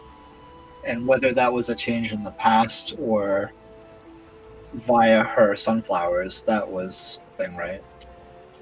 I think that the memories will come back, but the wholeness of what she is, just as when she was trying to influence Yazouche, the understanding of why was not there, the understanding of who was doing the influencing was not there.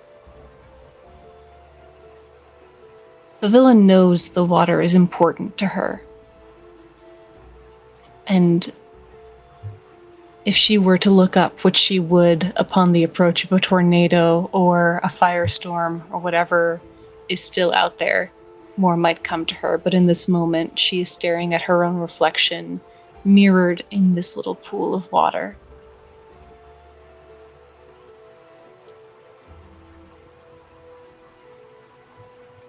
I think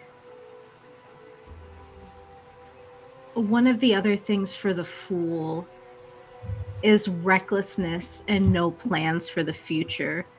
So I think that the phantom that was Karen is beseeching Zephyr to still and calm, but I don't think right now they can. I think that they're getting bigger. And I think that they're becoming the apocalypse that they wanted to end. And I think that's a failure. Oh, yeah. Wow. This twist didn't want to be loud. Oh, beautiful. Oh. I don't wanna cheapen the moment, but the whole time all I could think of was the Simpsons episode where the aliens are pretending to be, I think, Clinton and Quayle. I don't remember the election, but he's like, always forward, not backwards, always upward, not forwards, and always twirling into the future.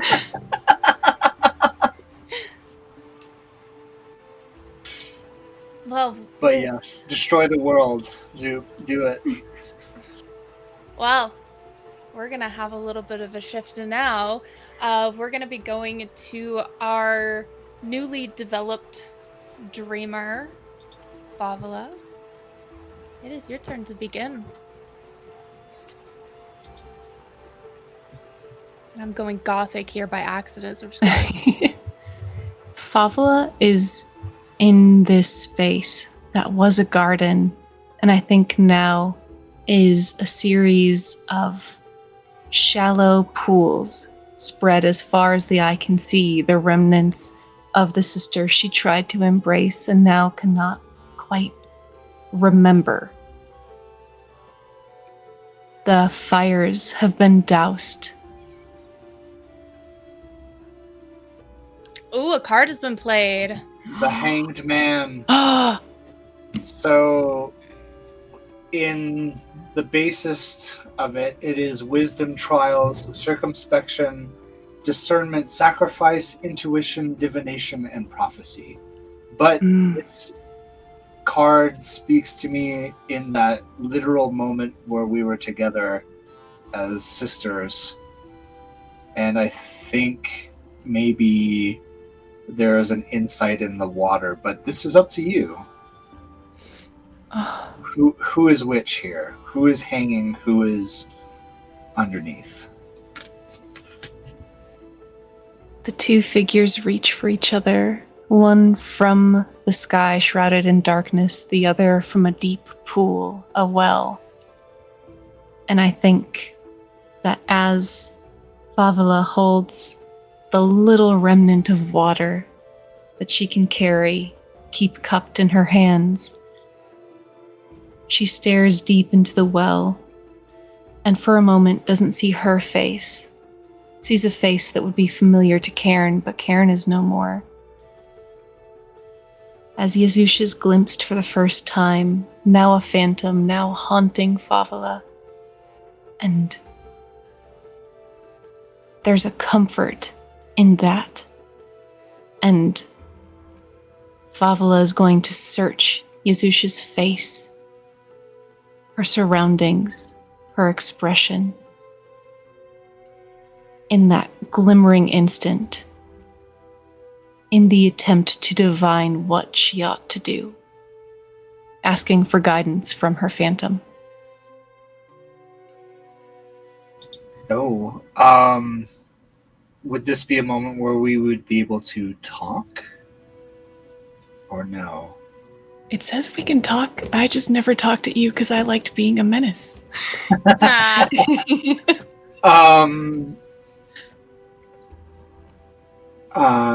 Okay.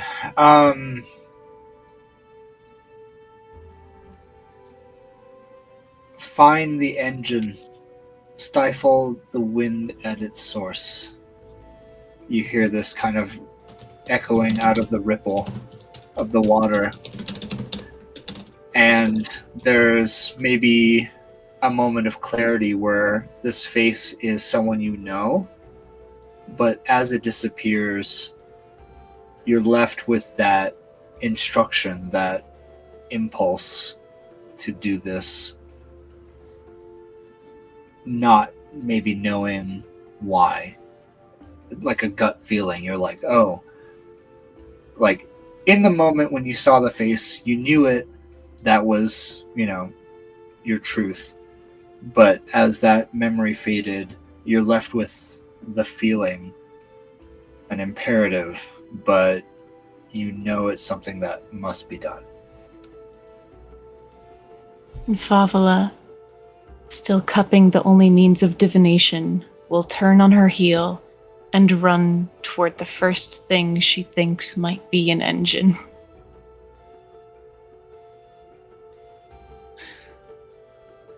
And what is looking like? What is your interpretation of an engine? Not literal. I think the High Priestess I is driven. meant literally. I know, but the High Priestess is driven by intuition.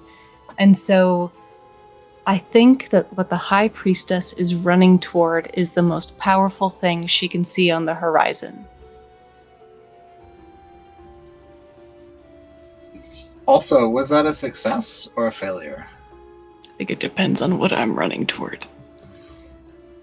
I think it was a success, right? Well, that, and you can also add to the scene, because this ending of the scene, because you're the Phantom, so you can add in what it is that they're running towards. There is a wave and solar power plant that is built at the edge of, on the coast, and it's a huge building, festooned with solar panels, and built into the sea with those kind of wave breaking, energy producing things, and you're like, oh, that's an engine, and you're running towards that. Well, we're gonna find out here in a minute.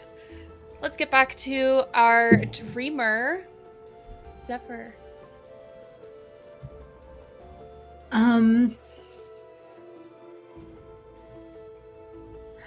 Zephyr is exalting. Zephyr has never felt this powerful. I can remake the whole world in my image.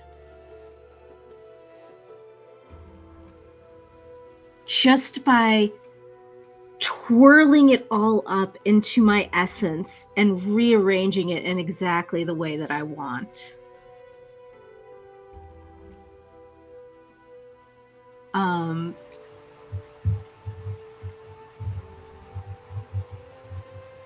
Do you want to give me a card? I think that's a good idea.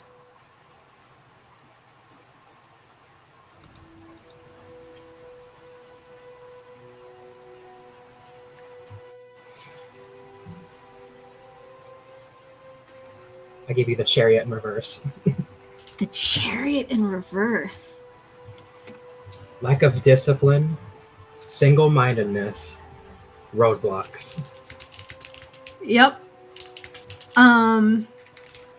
The earth that's holding you up rumbles to get your attention. Hey, as if to say that. Are you literally throwing bales of hay? Like, hey, hey! No, just earth rumbling, like someone trying to shake you out of it. Like, hey. Chariot. As Karen starts to process, this is not working.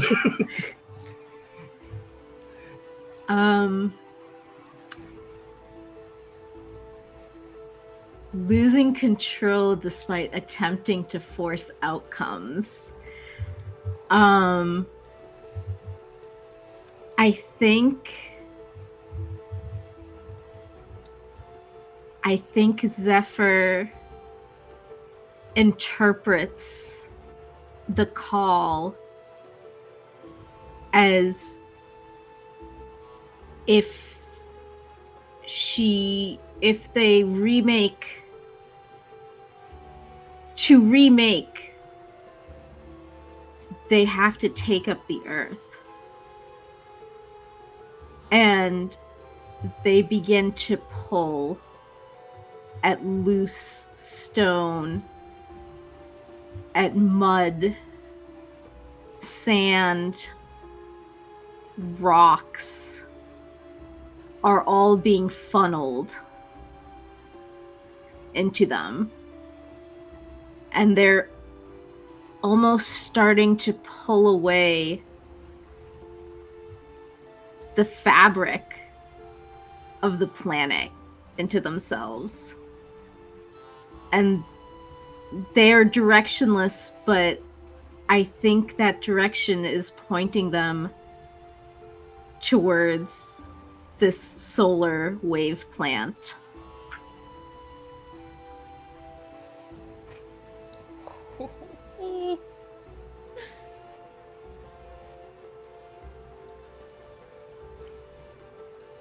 The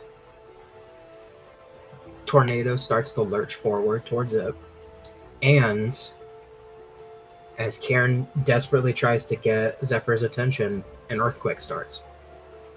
Ooh! And we're back to Favla.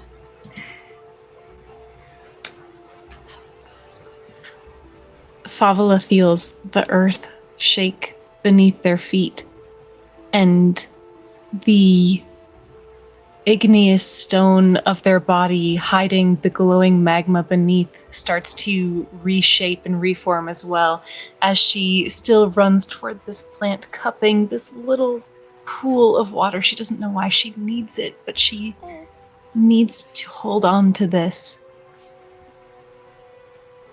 Her body shifts, grows smaller as the pieces of igneous rock start to crumble away at the feet, running until she reaches the entrance of this plant. She can't let go. She cannot let go of whatever this is, even though it douses her hands. She cannot open any of these doors while she has something so precious and mysterious in her hands. So she rams her shoulder into the side of one of the doors, over and over, pieces of igneous rock scattering away to reveal the magma within. It starts to heat the metal of the door.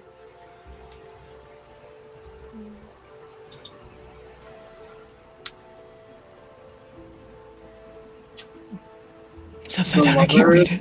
It's the lovers. It's the lovers and lovers. Oh! It's Zephyr and Karen in a situation where the love is not understood. The reading is failure and foolish designs. I'll keep it here. Can I posit something? Yes. Please. Oh, also, if you zoom in, there's like a road and like a weird, it looks like a gateway in the distance and like a desert background. There it is. I think as memories come back to Favla, she starts to remember a friend when she was young,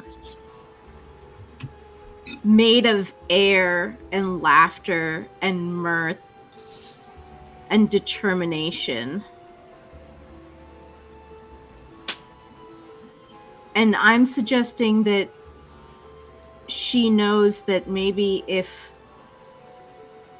that love is not enough, if that the breaking of that love and the feeling of apartness, maybe something else, some other relationship, some other close friendship, the kind that helps us when everything feels lost, and sometimes you just have to turn to your best friend and cry to them. That's what I leave you with. Love sounds like a great way to end an apocalypse, if I do say so myself.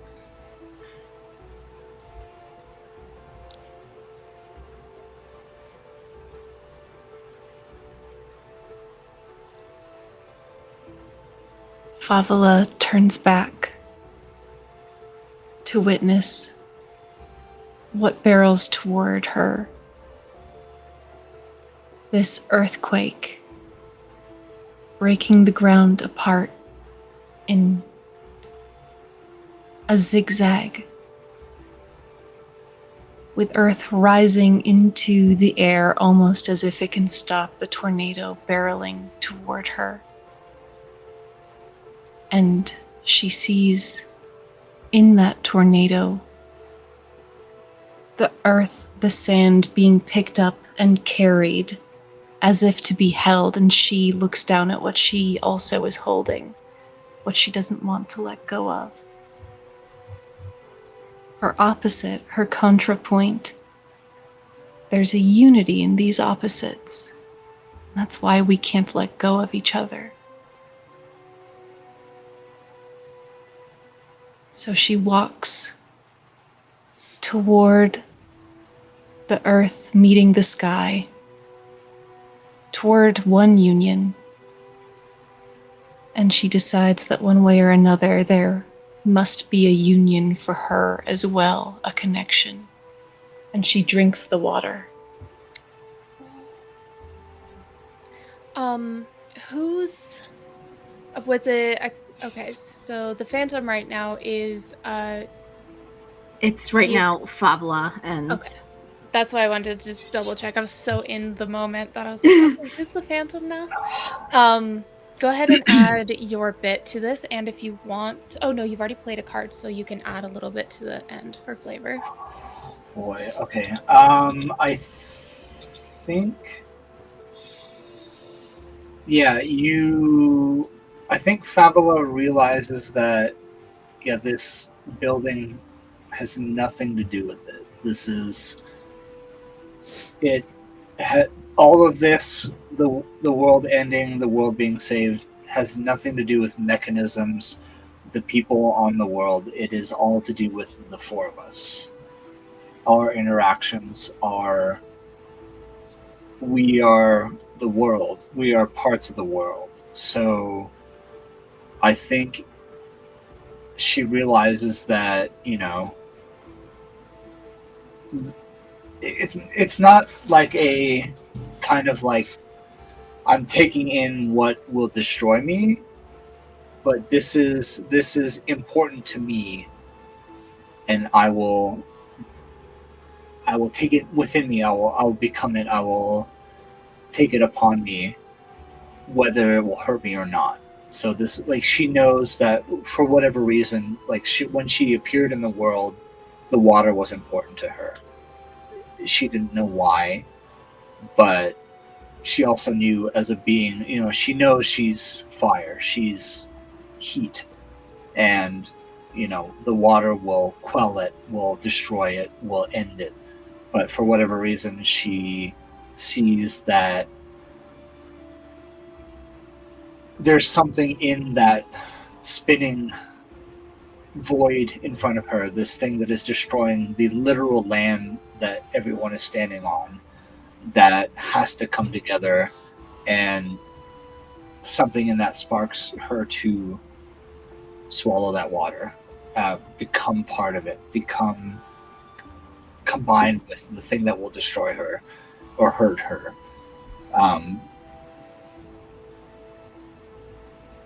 Because it will... She doesn't know why. It just seems important. It is a thing that has to be done. That's all I got. I think it would be... I think it would make things kind of a little interesting is having Cairn go first in this one because of that little interaction between the dreamers. I'd like to have Cairn kind of add on to it a little bit from your perspective.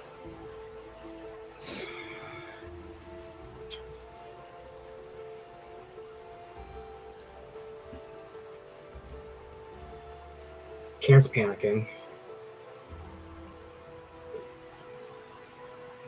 He's not sure. They're not sure if they're getting through to Zephyr, and they see. They look. They sense and look over at the union that Favela and Jesus is having, and they just keep beating themselves over the head of like, what am I doing wrong?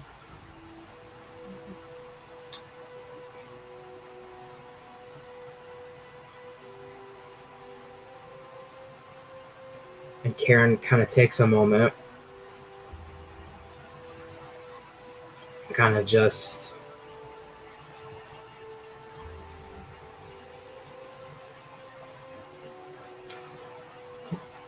he does what he does, but they do what they do best. And they go with the earth. And a field of all of Zephyr's favorite flowers and plants start to bud, sprout, and blossom one by one. Reaching out in any possible way to get Zephyr's attention.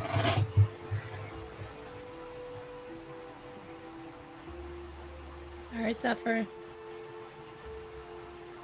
I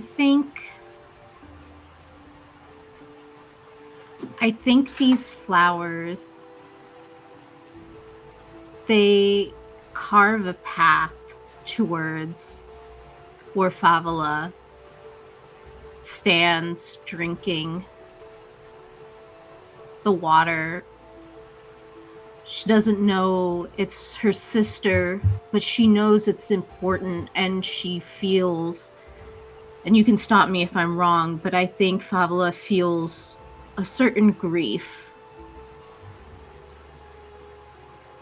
even as, because she's letting go of holding on to a memory and letting it become a part of her, but continuing to move forward. And I think this giant tornado stops, seeing where the flowers are leading, and almost bends down to examine carefully the steam rising from Favela, representing the pain that she's choosing to hold. And her lack of fear in this moment. And it almost it's weird. It's how can something so big suddenly become something so small? But Zephyr is now standing before Favela, and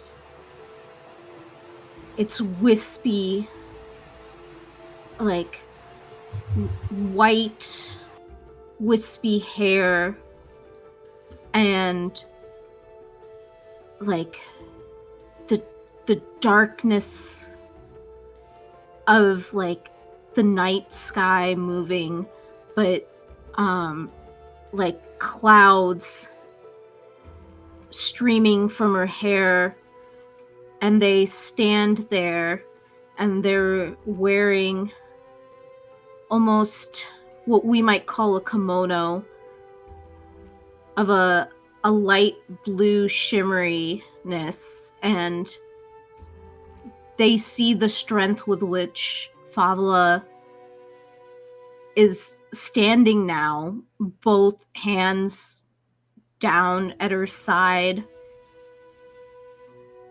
And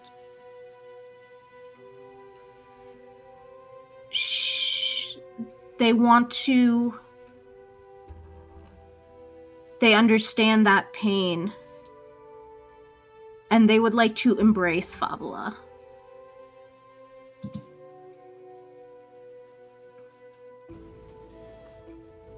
Fabula watches this tornado come to them, become in some way more human. They remember something about other arms reaching for them and wanting to reach back no matter what might happen. And beyond the clouds of your hair, Zephyr Breeze, beyond the darkness, Oh, we've got a Fabula card. sees the stars. The Hierophant reversed. Society, good, understanding, concord, over kindness, weakness. This That was is actually the going to be one of image. my twist cards. I was waiting Oh, for it. I have it reversed, but in the upside, it's a person, their hair set up. There's a beacon of light in front of them and 5 birds. But it almost makes sense upside down with their hair hanging and these birds kind of flocking out and a beacon of light above them. But that's my last card. I don't have any other cards.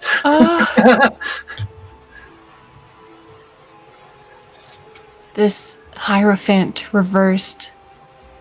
This entity that is almost entirely opposed to what Jesus was initially working toward in the beginning of our tale. This rejection of the orthodox, this rejection of the powerful.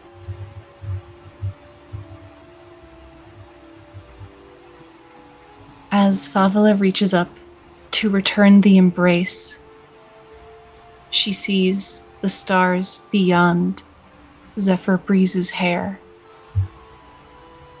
And what are the stars but the fire that reaches all the way to the earth, not to burn, but simply to brighten? And what is fire but the heart of the world? Its core, that molten thing that keeps us from the cold, that is shrouded in earth, and the earth is shrouded in its lover, the air, and the water. Worn like a cloak. And this embrace between the air and the fire is also, I think, if the phantoms allow, an embrace of their elements as well.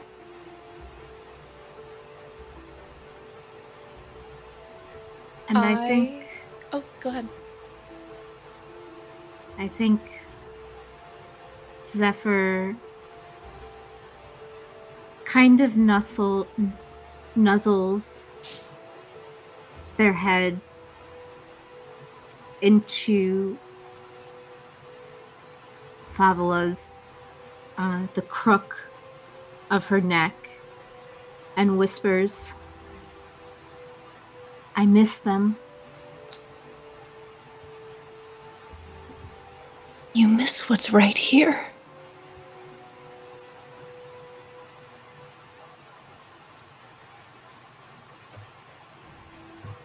Can we hold on to our memories together?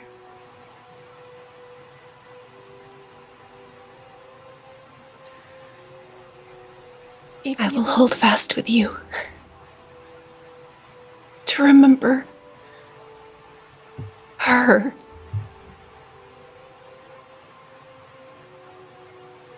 If you don't mind, I would like to take control for a moment. With my last twist, I'll reveal the card kind of towards the end, but in a cinematic way, you two are embracing each other, feeling your love.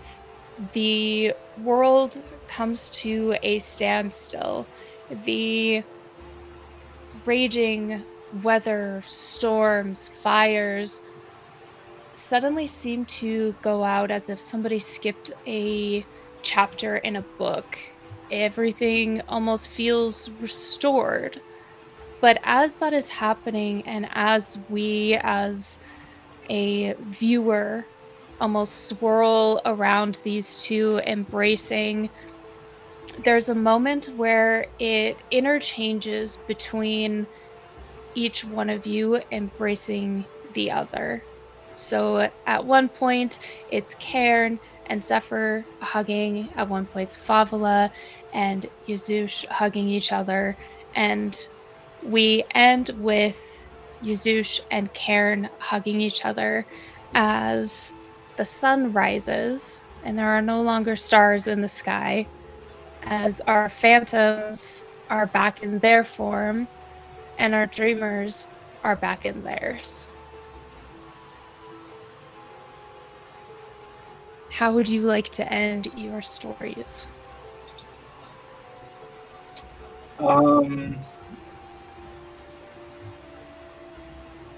I think Yuzush is.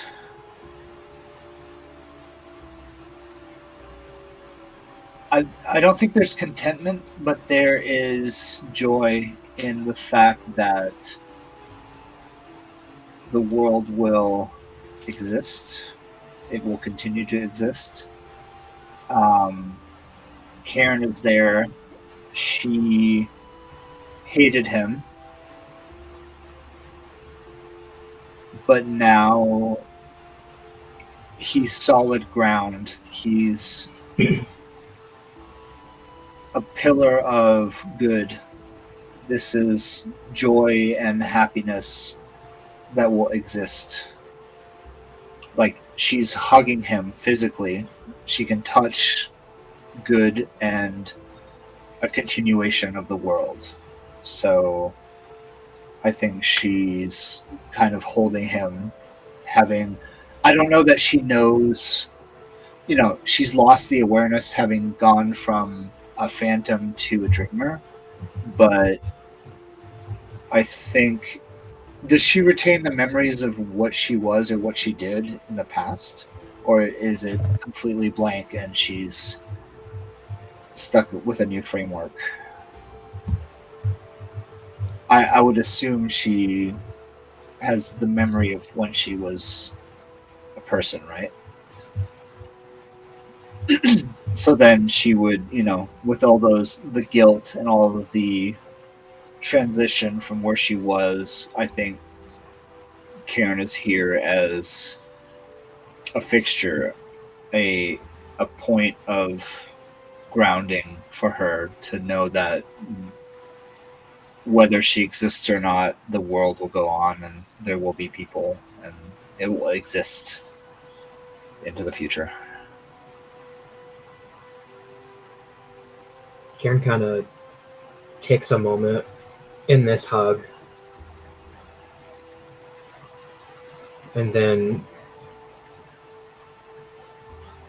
a little abruptly kind of pulls apart and an epiphany kind of strikes their face, and they kind of look around the area and they kind of scoop. They like dig into the earth a little bit, looking for something in particular, and they pull out clay and they start mushing it into a pot. And they look around and they find, looking for something again, and they find it, and they find like the right kind of dirt. And then at this point, Karen is nothing but the earth in his form, but at this point, what looks like tears are leaking out of his marbly eyes. And he sticks a finger in the dirt,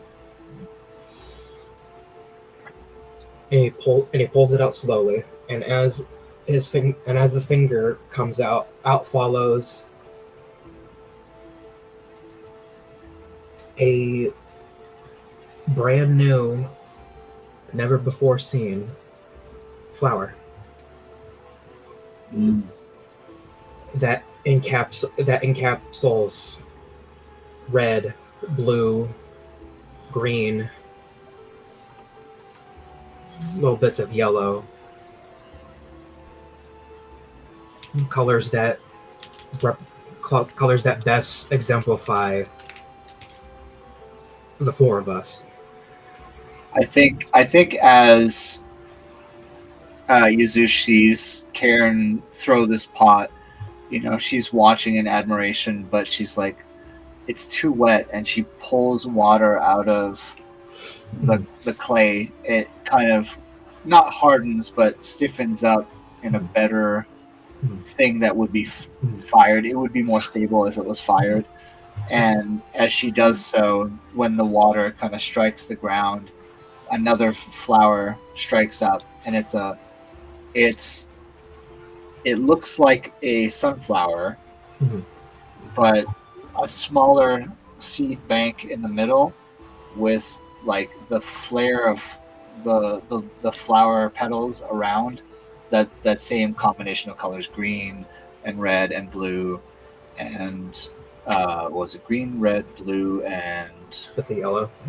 Yellow, yeah. That's what I was like. As opposed to just yellow, and maybe they're a bit longer, so it's not immediately a sunflower. It's this new, yeah. And then Karen kind of chuckles a little bit, having probably for the first time someone help him make something.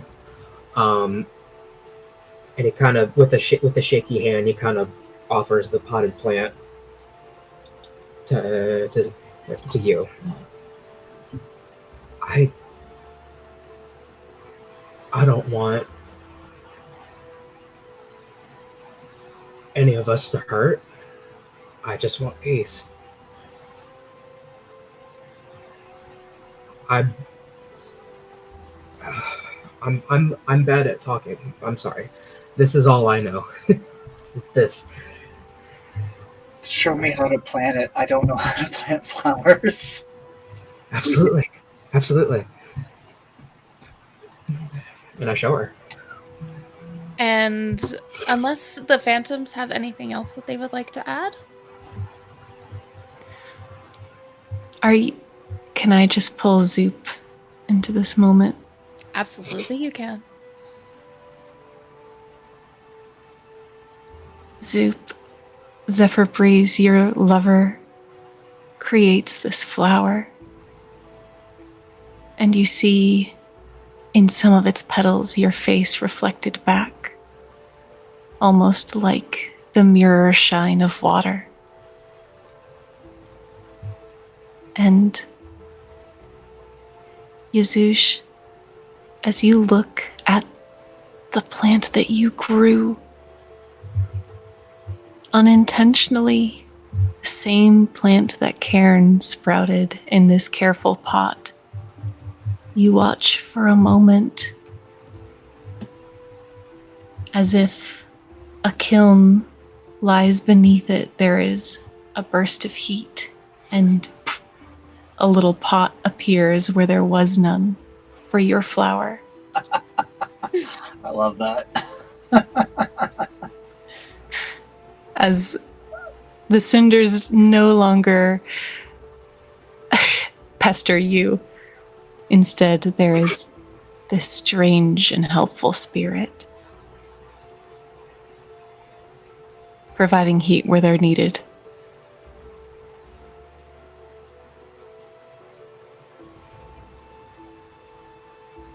How are you feeling, Zephyr? Well done. The world upside down. It's the world reversed, which is, there's a bunch of not terrible things. Inertia, fixity, stagnation, but there's also permanence. And it's three people cheering, but permanence. Zephyr is now the breeze. Mostly around Karen.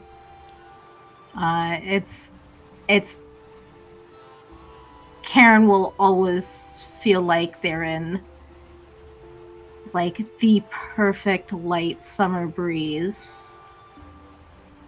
But Zephyr is also all over the world, comforting those who grieve the same way Favela comforted them.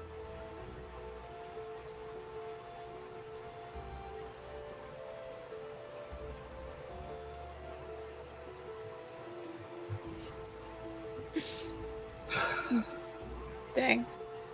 That is beautiful. And with that, that is where our story ends. And just because this is ending doesn't mean that the world doesn't continue. And they have been successful in doing so and allowing this world to continue to breathe and come to life and work together to ensure everyone feels that sense of love and comfort. And with that coming to an end, I want to thank everybody for being here tonight, for being with us while this story has unfolded with these wonderful people. And please, everybody, please reintroduce yourselves. Tell us the projects that you are working on. Tell us where we can find you. And we're going to start off with Zoup. Okay, again, I've been Zoup. You can find me as Zoup Machine. All of my links are at zoupmachine.card.co. If you like my voice for some reason, you can listen to Game Master Monday. There's a couple episodes and growing where I lead people on wonderful stories. And also come join FOMOCon.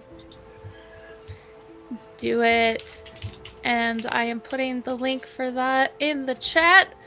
There it is. I say I as in I'm physically doing it, but it wasn't. It was Shadow who is doing tech. Thank you, Shadow.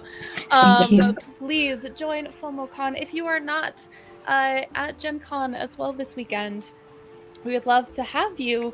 And the team have been doing a wonderful job putting all of that together. So the Discord link is there. Please join and enjoy the fun and the workshops and everything that they have put together. It is very exciting. And from there, we will have Seth. Hello. I'm Seth. When I'm not playing literal dirt and earth, I can be found pretty much anywhere at the Seth Fox. Instagram, the yucky one, Blue Sky, Threads, all of the above. Pretty much the Seth Fox.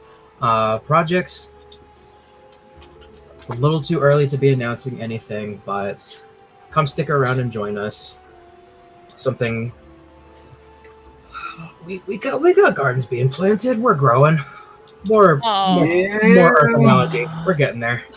I love that. That is beautiful. But yeah, it's too early to really announce anything. But come join us. I guarantee you'll find something fun. Do it, everybody. Do it. And we've got Jyoji. My name is Hungryclone on Itch and Blue Sky. I'm Hungry's Clone on Twitch. I just released a game called I Am a Cannon, where you play as a cannon, and the other players play as the crew who live and die in different wars around you as you exceed, different conflicts. We also released Welcome to a Strange National Park, which is a system-agnostic world-building tool. I'm in the middle of releasing Redacted, which is a DM tool which allows you to remove stats from games, which makes you can't be... like, let's say you have a Constitution removed, you can't be affected by Constitution checks anymore. but it spreads every session. So the next session, if you have Constitution, you have to redact something else next to it, and on and on and on. So yes, you get more powerful, but you are then reduced to someone who can't be seen, someone who can't interact. Your city doesn't exist anymore where you were born. Your race doesn't exist anymore in the setting. No one can interact with those people anymore, etc., etc. Also, what's the type of phone that you Rotary? Rotary. Rotary. The other game I'm working on is Rotary, where you play a bunch of 80s kids in a setting where you roll 10-sided dice. Those are your stats. It's a play off of Lasers and Feelings, Above and Below. But yeah, those are the things I'm working on. Thank you. Okay. That is That's so so exciting. cool. Oh my That's so goodness. cool. That's going to be fantastic. And then we've got the wonderful Button. That's me. Hello, I'm Button. My pronouns are they, them. I'm Blue Button on social media. I've really enjoyed playing the Phantom that shifted from cinders that hinder to the heat that helps. Cinders So good. You can find me over on Tales Archived, where I play in Known Realms Telesh. We have passed 100 sessions. It's truly an epic now. And you can find me in the upcoming project, Pirates of the Dual Seas. You can also... Yes. Oh, is Tales archived on Twitch? Oh, yeah. Or is that Yes, okay. Twitch and YouTube. Nice. I should be more explicit. You can also find me on Stealthy Elf Productions on Twitch and YouTube, where you can find me in Unearthed Inheritance, Outlaws of Alkenstar, and New World Rebellion. And then you can find me on Numinous Productions. Please enjoy A Haunting Beloved. It's an all-disabled table where we explore scoliosis and horror and haunting. Did I say Numinous Productions? It's on YouTube and Twitch. I'm bad at this. Or no, it's not on Twitch. Guys, I'm so bad at this. It's only on YouTube, great. I think. It's almost 10 o'clock. You're fine. That's kind of late.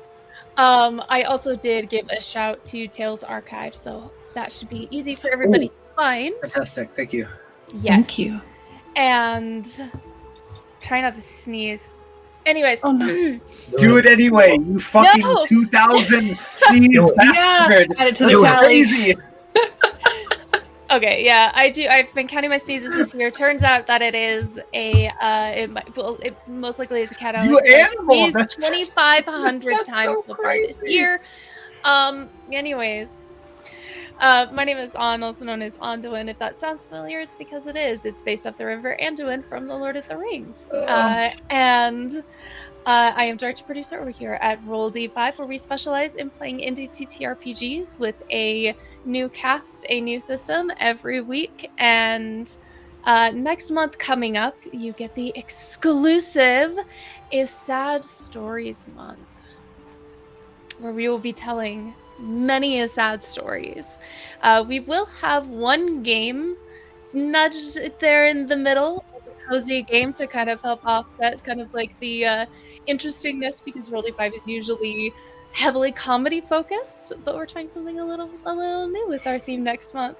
So I hope you all enjoy.